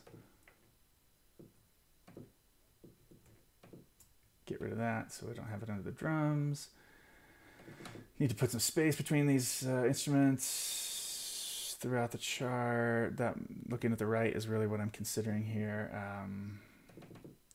Bass has got chords written, so it's a little much. The keyboard part now has its own life, so we get that moving in the score. Give a little space here. These won't appear a whole lot, but when they do, I want them slightly separated. And yeah, that's okay. And now I need to look at the next page. Okay. Yeah, that's all right. I might do this score. Do you want this? I know we don't use a score very often, but sometimes it's handy to just have this for reference. Do you want it in landscape, or let's make sure the size is the right. Letter is okay. Do you want it in landscape like this, so we can fit a little bit more on a page? It seems like that might be appropriate. See what you see. Let me see what you think. Oh, and I gotta get rid of that. Okay. Just for the score.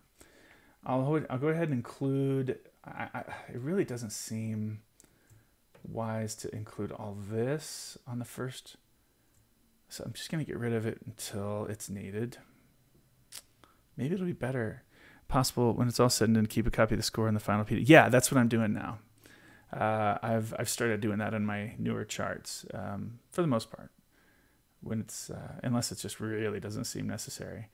But yeah, I've been putting the score in the official PDF, which is unusual for vocal jazz, but I've heard no one complain.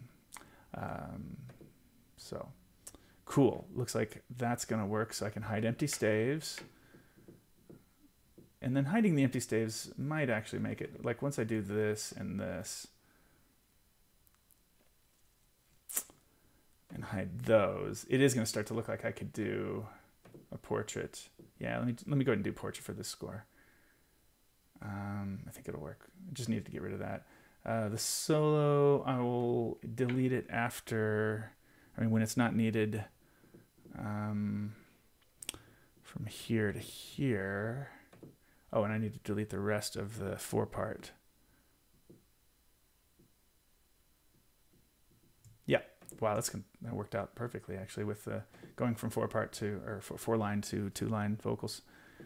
That worked just fine, it turns out. Okay, yeah, so good to show that on the first line for everybody's purpose. And then, yeah, not putting the chord changes above the vocal part on this one. Controversial move, but I think it's just too much information for them. It's useful for the rhythm section members, but in this tune, I actually think it's weird enough that there's just not that much. You're just not being helped that much by having the chord changes written in. So I'll keep it close in the vocals where I can on this part. So again, this is not what most people are looking at. This is maybe for the director for reference, maybe for Brian for reference, when rhythm section rehearsals start, basically. That's what I can imagine this coming in handy. Otherwise, the rhythm track in rehearsals will probably be pretty useful, using the rhythm accompaniment track.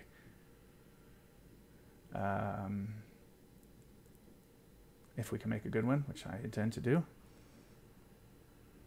It'll take some time, obviously, to get my drummer to play his parts, because we'll probably wait until Julie has sung everything to have the drummer do that, but it'll be done by the time you guys start school, so that much I'm pretty sure of. I don't know if you're doing summer rehearsals stuff with your group, but you'll have something at least to start with. Maybe not the rhythm track.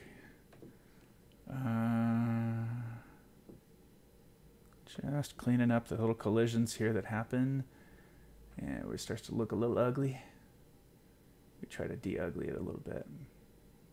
I could write this A flat 9 sus over the vocal part there, because that's a section where it really is kind of that change for a while, but I think nah, we won't clutter the vocal part with that, and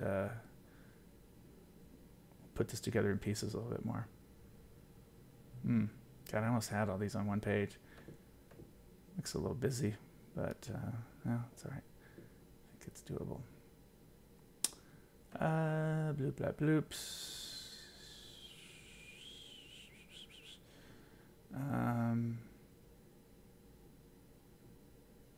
Give a little bit of room there. Make that look a little better. Actually, it didn't need to be too.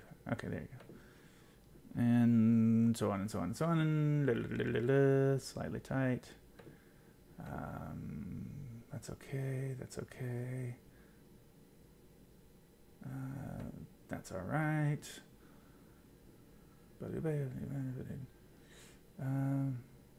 It's a lot of notes. I think they're readable on the score, at least as much as they need to be.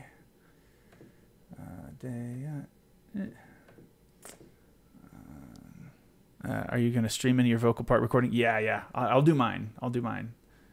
For sure. Julia won't do hers, but almost certainly. But I'll do mine. For sure. So we are not done with the streaming on this. It'll just be a little bit. It'll be, several days a week, something. It'll be a little while because Julia's got the studio for a while to catch up with the 5 charts that I've already written this summer before this one. Okay, now here I can get rid of that, and I can actually wipe out. Oh, what? Yeah, this shouldn't look like that. Should go over here. Good. So now I've got my 4 parts split up, and that helps me in this section. Brian, I don't know how much you saw of the development writing stuff, but essentially I did the kind of additive polyphonic thing that you can see here with some aggressive lines in the bass, doubled in the left-hand synth as well, with drums grooving through the whole thing, really indiscriminately, just boom, just going. And then so I remember, and all of this. So we have I remember in different harmonic places. That's what was that's the direction I took it.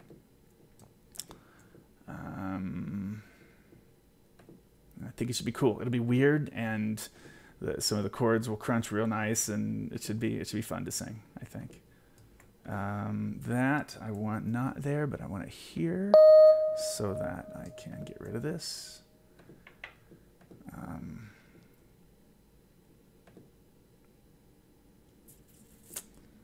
And the cool bit about this is this is the kind of thing I can send to Lewis and Genevieve, and they are totally down with, like, they know the genre and they can read music. You know, so many times you write a chart on somebody's really cool complex song or something like that, and they're like, man, I wish I could read that. I don't even know what I was doing. I'm glad you figured that out. And that's always surprising to me. Yeah, that's not the case with Genevieve and Lewis. Did I say Louis? That's just what I thought it was for a long time before I heard his name said out loud, and so I would just say Louis Cole. He goes by Lewis. All right, so that is the score. Not the most important part of it, but good. Okay, so now the SATB vocal part. I need to go into parts and say staves in part, and I do want these included. I have an inclination to include the bass part in the vocal part for their reference, so they'll have some. I think this is going to be useful. Let me try this. So it looks more like a score anyway on the vocal part, but I can get rid of all these right away that aren't needed. Empty staves. Solo line, yes, but I can include it on the first system of the chart just to say, hey, this exists. We don't need to know that the group stuff exists, or that the 4-part stuff exists yet. I remember SHB vocals. Okay, so moving this down. Yeah, I think this is much better. You're going to want this as the ensemble so you can follow these rhythms. Heck, it's just good to learn from that anyway. Good to be watching those hip swinging rhythms go by, funky swinging rhythms or whatever going by, and should the names hang lower? Yeah. I think, yeah, this chart, I'm going to go ahead and write this, let this be at normal, like 6mm staff size, because I really think you need plenty of space to kind of not get overwhelmed with this chart.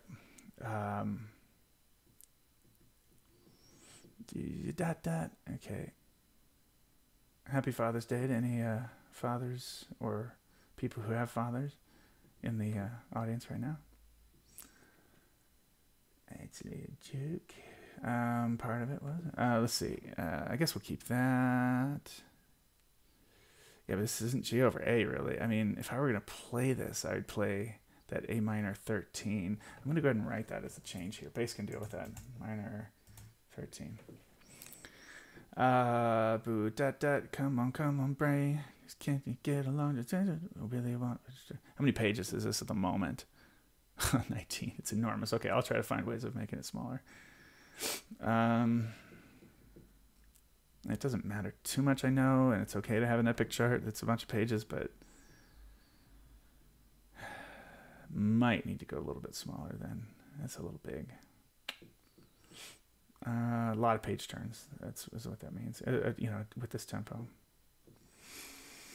But I've done that to myself by making it an almost score, but at bigger size. So that's what I get.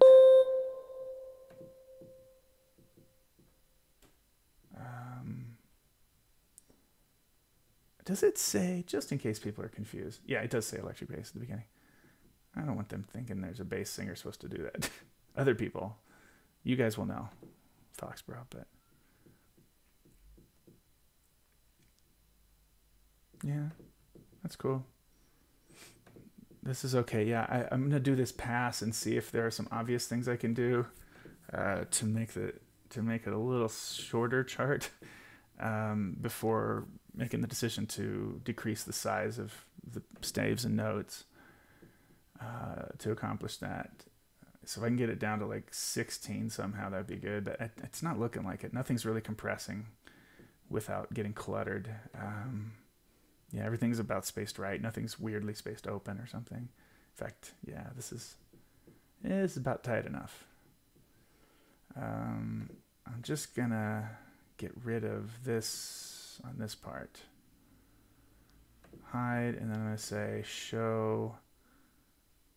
Well, I'm gonna just make sure it shows up in the bass part. And the score, maybe. Oof, yeah, it's lines like this that cause me a little bit of a headache. Okay, how tight is it if I do this? Oh, good Lord. Okay, I hate that. All right, I know that I'm gonna have to reduce the staff size in order to make this chart feasible. So let's go to 5.5 and see what that does. 14 pages, okay. That I can live with. So redoing what I was just doing, but with that in mind, moving things around, don't let it out. Like, does this come up without injury? Nope.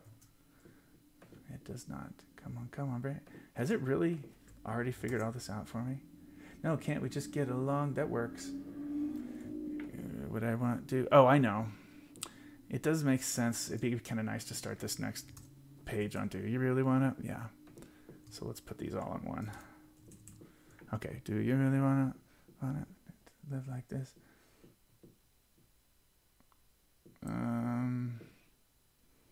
No, it's fine. That's fine. Yeah, that's fine. Looks good.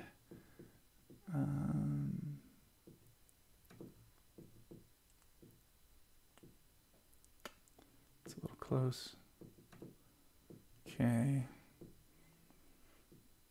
That's kind of okay. Are we making it any compression here? No, looks good. No collisions. No collisions there. Okay. This works. This works. Okay, good. All this is visible or functional. Get a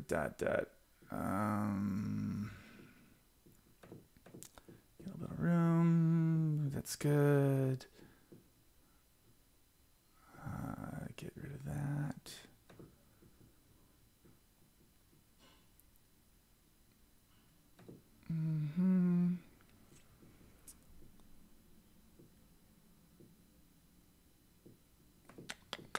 Sorry, I'm going silent here. This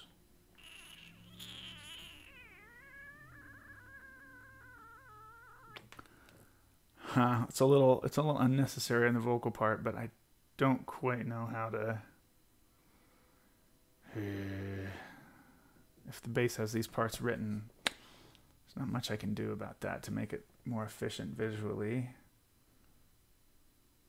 Now I really like having the bass part on this, so I'm just gonna leave it. I think it's worth it. Okay, now I got to get rid of all the two staff stuff during 4 parts. Or 4 staves rather. Subidoo got moved. That needs to go here.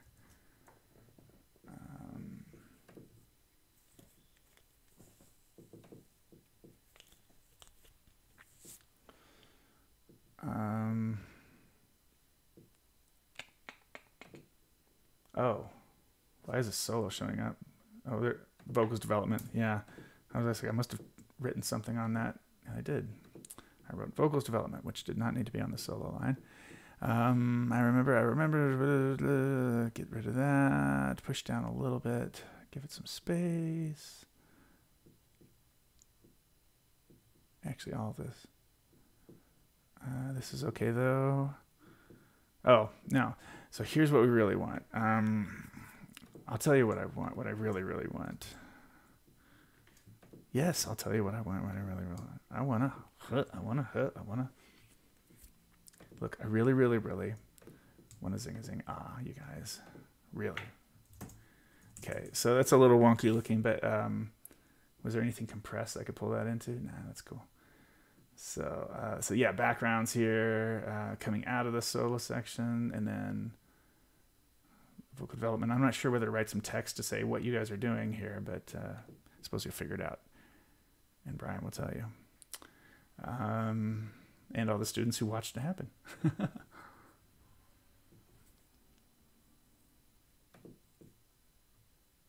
Think we're okay. Yeah, I think we're okay with all that. And then let's move that for I remember. Space. Space because we can. Space because we can. And space because we can. All right. 13 pages. That's cool. Even with the weirdness in the middle with the bass part during the solo not really needing to be written out in their part. But I kind of can't figure a better way of... Oh, well... God, that'll save a page. Okay, I can figure a better way to do that. This is crazy. This is crazy. Like the main chart of this looks so bonkers, but it's worth it. So I'm going to add another bass part, and this is literally just, it's only going to exist to be on the vocal chart. So copy everything, paste everything. And now I got to go into... So this, I'm going to, well, I could switch one of them. Let me just do, let me go back. I have to go into the full score again because the full score is now going to include that, and I don't want it to. It's going to screw everything up for me. Oh, my. Oh, no, this is what it thinks is the full score. What I know to be the full score is this, and when I do this, oh, it didn't add it. Parts, staves in part, it leaves it out. Okay, good. So just in the vocal part, I'm going to say staves in part. What am I doing? I'm missing it. Oh, there it is. I'm going to include this bass. Let's see. And I'm not going to include this bass. And this other bass, I'll be able to get rid of that part. Oh, why did it screw everything up just now? Did it completely rewrite? Wow. Just totally redid everything. Okay. Go back. How am I going to do that? So I'll just leave that. I'm going to have to redo something anyway. Yeah, it has to happen like this. Okay. Okay, remove that from the part and do another one. I'm just going to do this. And then I'll have to redo this. That's, if I were on my own, this is what I would do. And I'd just be like, oh, okay. I just realized I have to redo it. But it's a bit more of a bummer with you guys watching, knowing that, like, oh, I have to do a tedious thing that doesn't really push this along very much further, it seems. But what it's going to allow me to do is, I'll show you. I'll show you this first.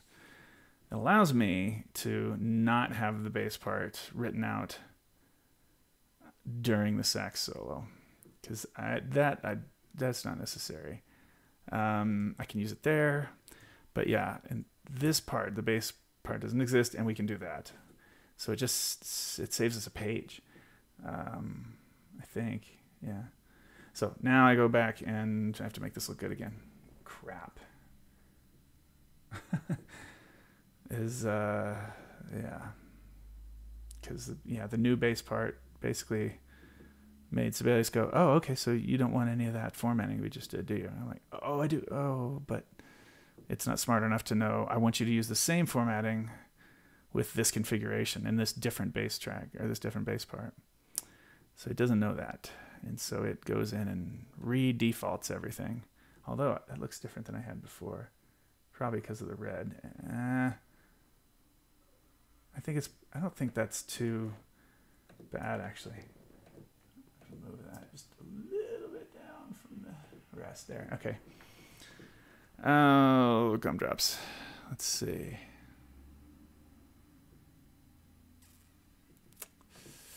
Yes. Okay. But that goes here. Do you really wanna? Okay. Yep. Just basically pulling the tenor bass part down a little bit in most systems, but I'm not doing it globally because I just don't know that that's the right move. It seems like it's the right move now the more I do this, but I'm halfway through. See, that looks okay. With the source, I could have brought it back up, but that's okay. Pulling this back. Yeah, this is okay. Just give it a little bit. Yeah, they all kind of want a different distance in order to optimize here. This is... I can get rid of this in this part too. Hide there. I just need to go back and make sure it's in there later.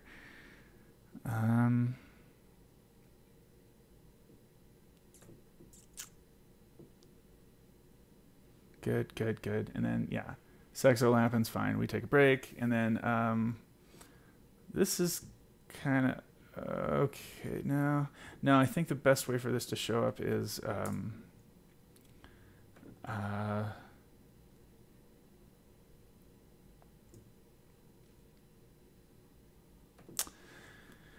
like this, and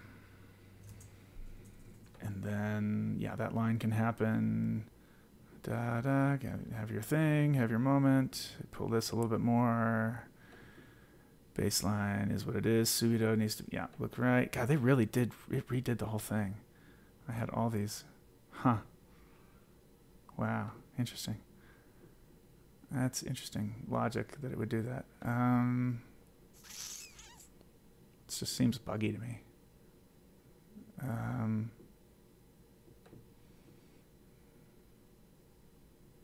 Let's see, that's cool.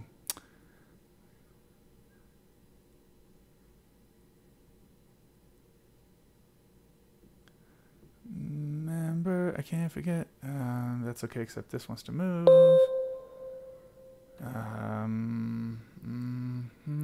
Oh, 12 bars. Okay, or 12 pages. Okay, so we're down to 12 pages now. More efficient. God, I have so little on that page that... Should I either move stuff? Which way can I move stuff? I don't want to compress more, though. Anything too compressed? Anything too squashed?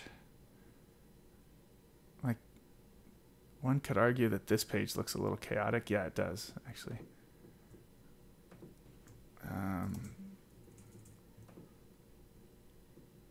Yeah,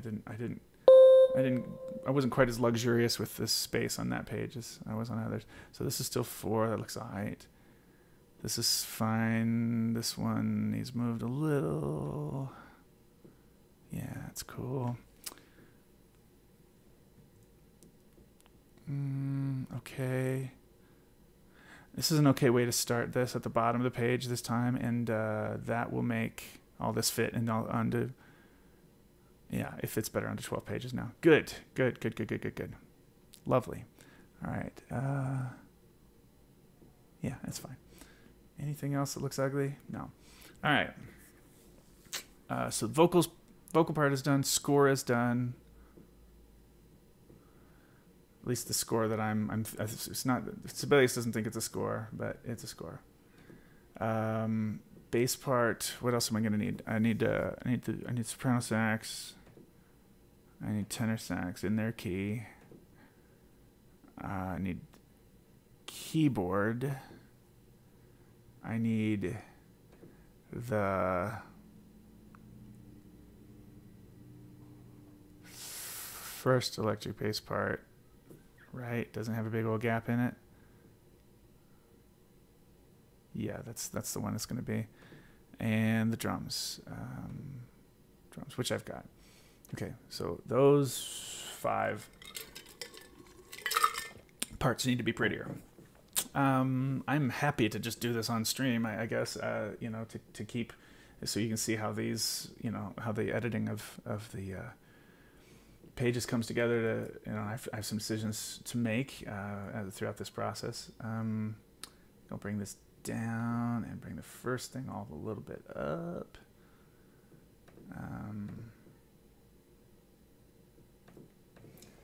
Bass being really clear to read is very important on this chart. So much so that I almost want to make it look, now I think this is okay. If I can get 4 bars on a line looking pretty clean with a bunch of 16th notes, that's good with me. I believe the chord symbol size is appropriate. I think we're okay there. But I just need to move some of these around. I think I want to put more space. It does not confuse the eye. So here, let me do this for the whole chart. Let me just uniformly move the space here. Weird. Okay. Something like that. And actually, that puts this in an okay spot. I could pull it down just slightly. Yeah, okay. But yeah, that then spreads us out into 5 pages. So a 5-page bass part, slightly cumbersome. Maybe they'll, I don't know if, maybe, Brian, you can let your guy use a, or gal, gosh. Ugh. I don't want to make those assumptions. But let your guy or gal use an iPad or something like that to turn these pages, might help, and a little foot pedal. Or just a couple stands and they lay it all out, or they memorize it, or they don't read the music, or I don't know, a bunch of things. But it's a lot, this. It's a lot of stuff. And I want to get it to where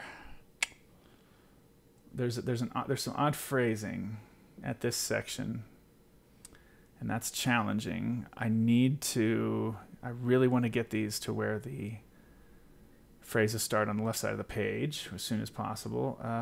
So what I think I'll do is go 3 bars in this one and 3 bars on this one to finish this out. It would be extra cool if all of this were on one page. So I think that's worth squishing a little bit. Yeah, that's worth it. So then it's pretty clean, pretty clean. Oops. Yeah. Oh, what did I just undo that I didn't want to undo? I think it's okay. Okay. Let's see. I think I can. I'll just have a little extra space in order to accomplish this. Yeah, they don't quite need all that. 1, 2, 3, 4. 1, 2, 3, and I'll do the same routine again. So 3 bars, 3 bars, and H starts in the next. So the only time you see any, like this low D, it's like kind of cool if they do drop D, but you know, so and to hit that. But I haven't written anything else that would require that, and I included in parentheses. That note is actually in parentheses there. So that is to say, like, dude, don't feel bad. Boom, boom, just play the same note or whatever. Or beep, boom. You could even play the upper octave to make the medium seeming octave, the lowest D on the bass, but make it seem a little bit hipper. Okay, so this is a note especially to. I guess I'll include it here. Boom. Loose transcription of Michael League's bass line, especially essentially around A flat dominant, and that is to say you don't have to play this all in this way. Should be a sharp. I really need to look at my harmonics on this again. Just double check everything. Okay, but yeah, in terms of the 4-bar per system layout for the rhythm section, guys, that's a high priority. Whoops. And I'll often sacrifice, I'll often give them an extra page if I have to. In fact, it often causes you to have to use an extra page. I'd rather than have an extra page and have the whole reading experience be easier to where they can look up once in a while and feel confident that if the downbeat of a 4-bar phrase is starting, they know it's on the left, you know. Especially helpful for drummers, but they all seem to like it. So all my charts don't do that. I haven't gone back and retrofit all my charts to that concept, but new charts I'm trying to get better with that. So this one is working. 5-page bass part. So it is what it is. Drums, what are you doing, drums? Lots of notation on this drum part, more than you would normally do by a lot, but it's because of the specificity of how specific this groove needs to lay in. It makes it tough for the drummer. So I'm glad your guy is, I think you did say it was a guy, is already on the case on this thing. So I got to undo some, for some reason, preset stuff here, and then I'll pull this down, and then pull this up, and that should bring up the, oh, why didn't this move with it? Okay. Get you guys all in the right spots, roughly. I used to do like a different font for each new tune and stuff, and they'd be a little flashier if it was a, I don't know. I eventually realized like that is not professional looking. And so we don't really try to let that be our art. But I was into that for a while, early on. I was like, this chart's going to have Comic Sans. Because it's, oh, wow, this actually is good for 8 bars here. Okay, 4 or 8 bars. And that's good for 8 bars. That lines up all right. Oh, yeah, but this has got the extra stuff to it. So what I'll do, I think I'll do this. Okay, fine. My first page. Yeah, that 6-bar phrase kind of screws up my plan for a lot of that stuff. But I think that will look okay for them, and the instructions are pretty clear. And okay, now we're on a rampage here with 4 per line, and they all look really clean and spaced apart appropriately. Give a little bit of room to that. Oh, and I know exactly what's going to happen here. Same deal. This is the same formatting. It's the previous page for the same phrase. Yeah. 6 plus the 4. Yeah, at the end of that. Okay. This moves over. Yeah, I can keep going with this. This is all right. This is kind of out of place.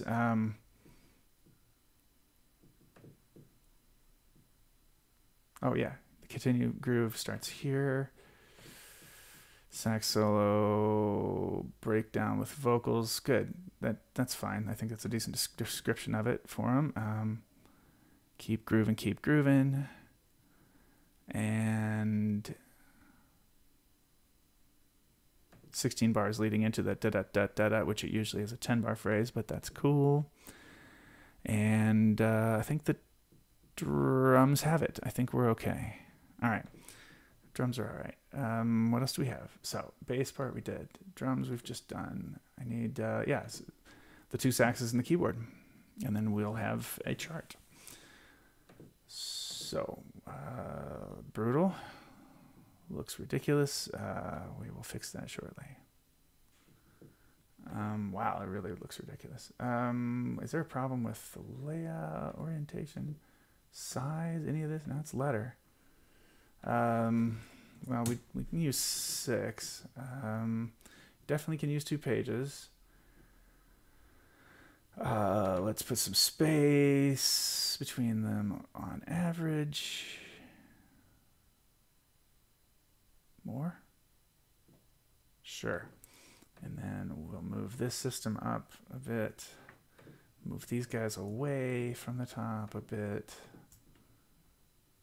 And then actually move it back down again. Okay, there it is. All right. I've got this transposed. Good. Let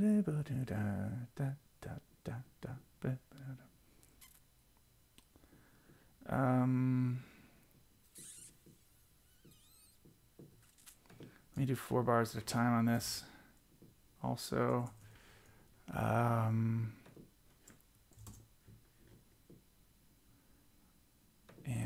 1, 2, 3, 4 bars of that. Oh, that's fine. Yeah, that can live on this page. Okay, yeah, and this is just too much, so it needs to be spread out a little bit. And okay, so we lose that consistency, but then the blowing can happen. And I say solo optional. In other words, you're either going to give it to the soprano player or the tenor player, I suppose. Kind of no chord situation in here, so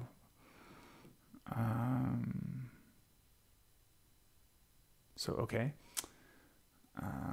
I'll have to call a tenor player over to the house to blow on this.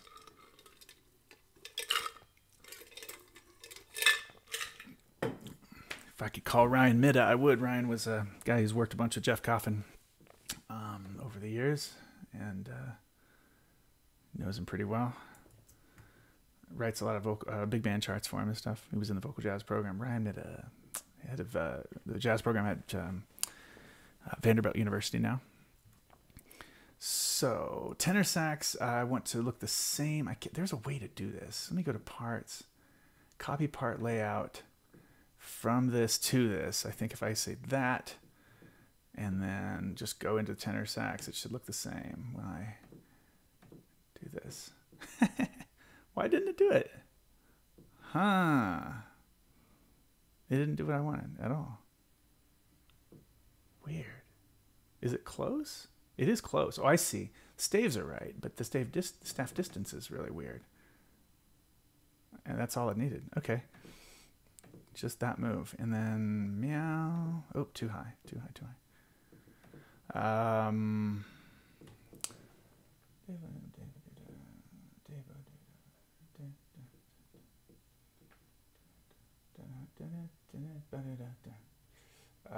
That's done. Just don't want any E sharps and stuff, if possible. People don't like reading that. Good. Okay, move this over. That's fine. It's okay.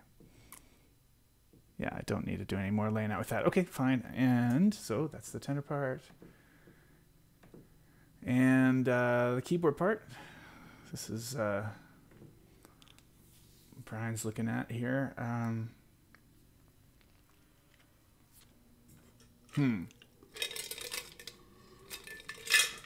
Okay, so in this, those are big old notes. Yeah, we're at 7. Well, we can't probably get it efficiently written there, so 6 millimeters.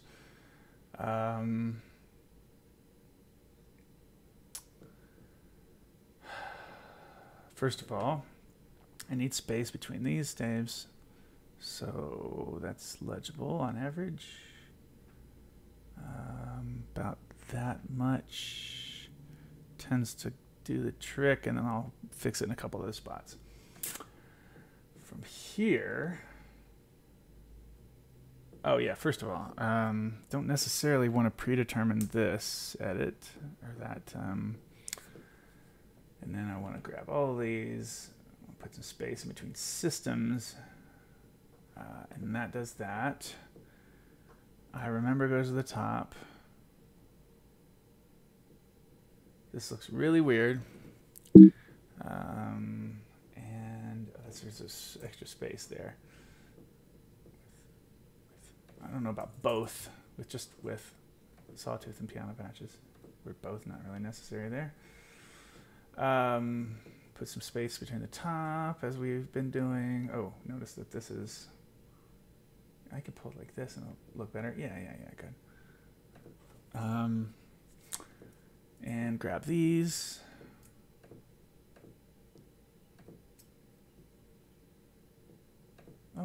Why didn't it? Dude, leave it. That's the way I want it. Okay. Yeah, grab those again. Slight pull up. Slight, not so much. Okay. And then I got a bunch of things to clean on this. What's happening at the beginning? It's kind of hard to tell, but I think it's actually okay as it is.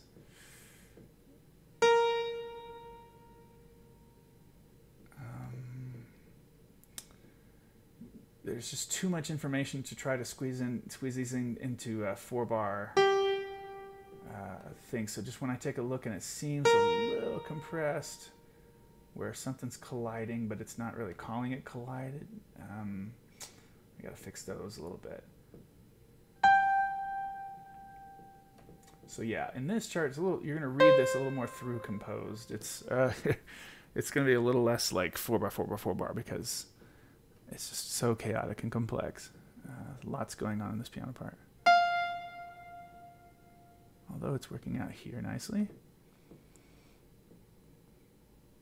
I guess that's all right. I'm just gonna say 2 sawtooth. That'll be clear.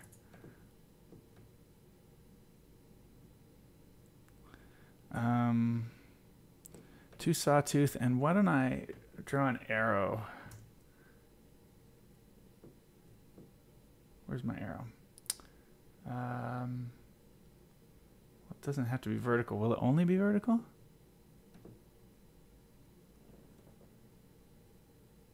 Can I not curve it? It really wants to be vertical. Okay. Just another arrow? Did I miss that? Just arrow. Okay, got it. Found it. Okay, so that indicates that this is the chord where you want to switch it. Ank.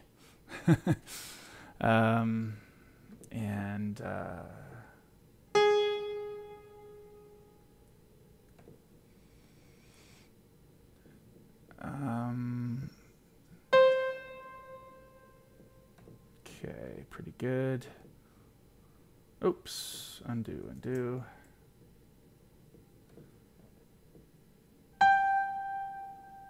Cool. Page is all right. And voila. Two sawtooth again. I'll just do the same move. Where's that arrow? Can I grab that?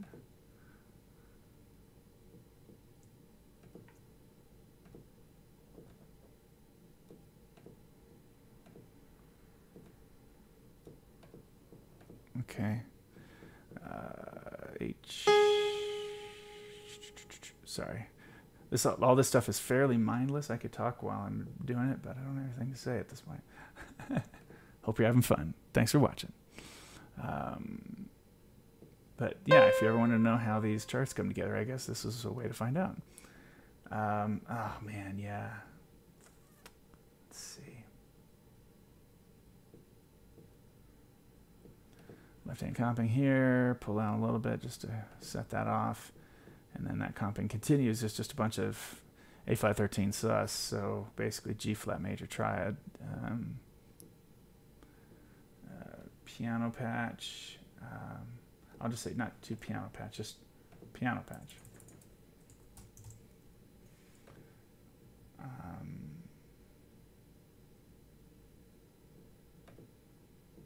Maybe put it under.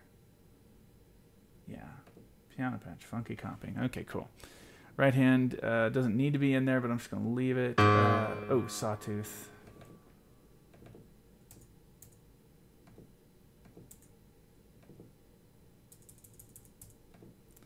Just put that here, and I think I'll put another arrow.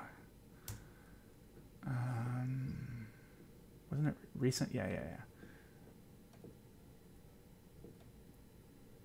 Boom. You play the left-hand business with the bass. And this should sound, I hope that sounds good. We're not going to hear it like that here. But in, how many pages you got? 7, 8. Oof.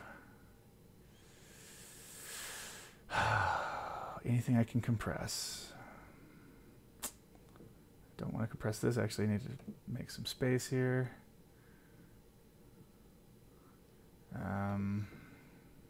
Okay. Yikes. Don't like it. Anytime that happens. This is pretty spacious. This is pretty spacious, this page. Okay, so this we get rid of, and that does it. Oh, yeah.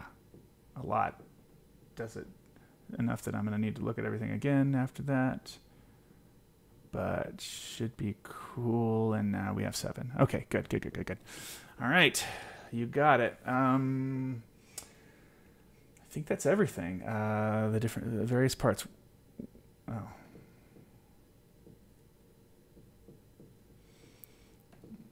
So what do you have? The parts. The parts consist of the full score, which we've made a full score, not the one that it thinks is full score up here. Then SSATB vocals. Let's see. Yeah, that's right. Tenor sax, keyboard, 2 bass parts. I have to delete one of the bass parts from parts, which that will be the second one. And that just means that's just so that when I go to print, it won't try to print that. So double checking that the bass part I left is the good one. Yeah, okay. And tenor sax, that looks good, right? Okay, yep. And drums looks good, right? Okay. Just did keys. Vocals, we happy with where they're sitting now? Okay, we have it. We have it. So, export, PDF. All parts only, 1 file, because I've made this, and we'll call this pre-recording version. That's just preset there because that's what I keep calling things for now. And oh wait, I'm suspicious about this. I'm gonna go to what it thinks is the full score, which is not that full score. Export PDF. All parts only in 1 file. Do this, and so they get the name right. I think that should do it. And then if I go to my docs,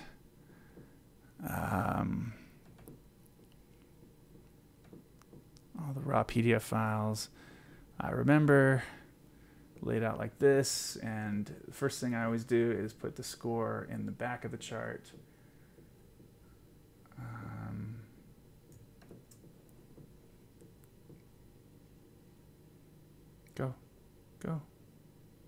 Go.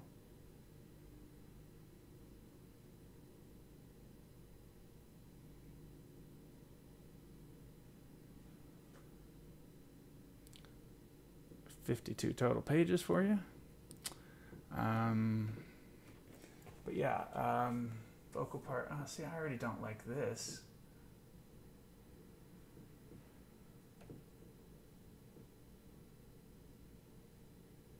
Well, I'll fix it for the next version. Oh, that looks horrible. What was I doing? Okay, well, that's fine.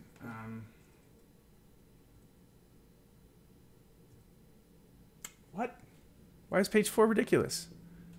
It's been doing this lately. Why has it been doing that? Okay. Weird. I've been getting some of that lately on these first drafts of charts, and I don't know where that's coming from. Okay. I think I have to fix that, actually. So I'm going to reprint this. See if anything else was done. Page 9. It's a little close to the header.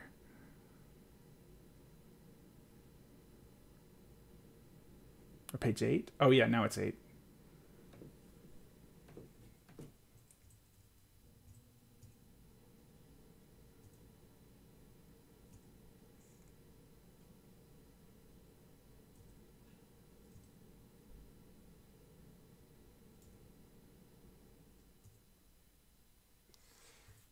For,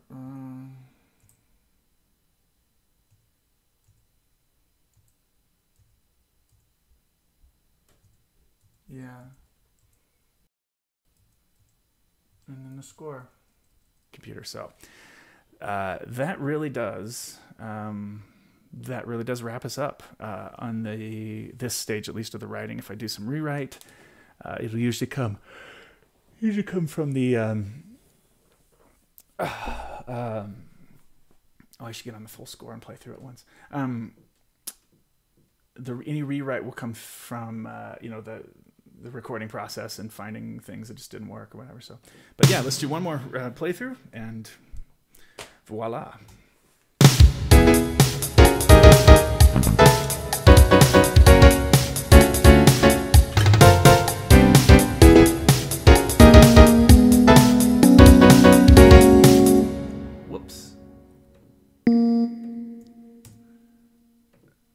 That's okay. I will definitely reprint it anyway for the final version stuff. There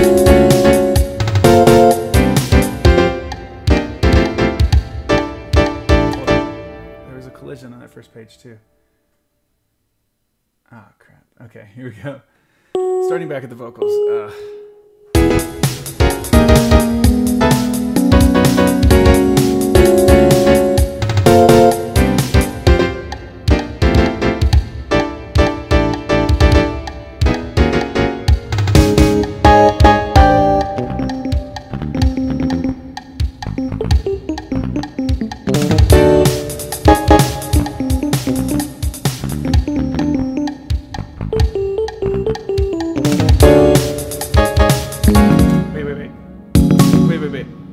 Noticed that I wrote the entirely wrong chord there.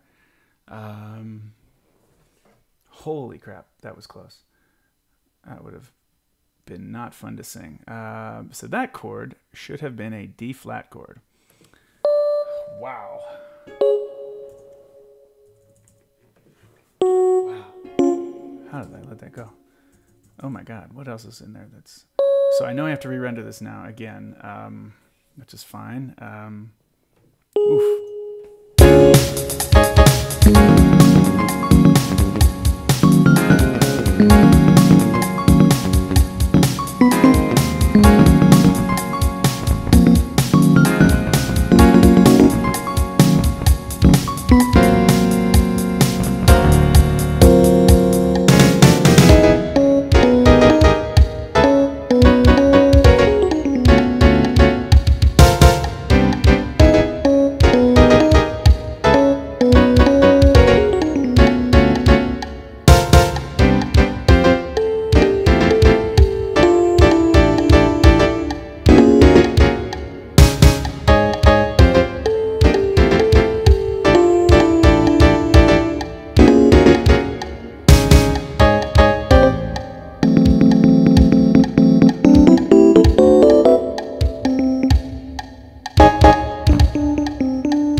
I need to re-render this again.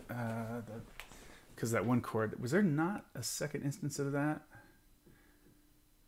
I fixed? Or was that? It was pretty early in the chart, wasn't it?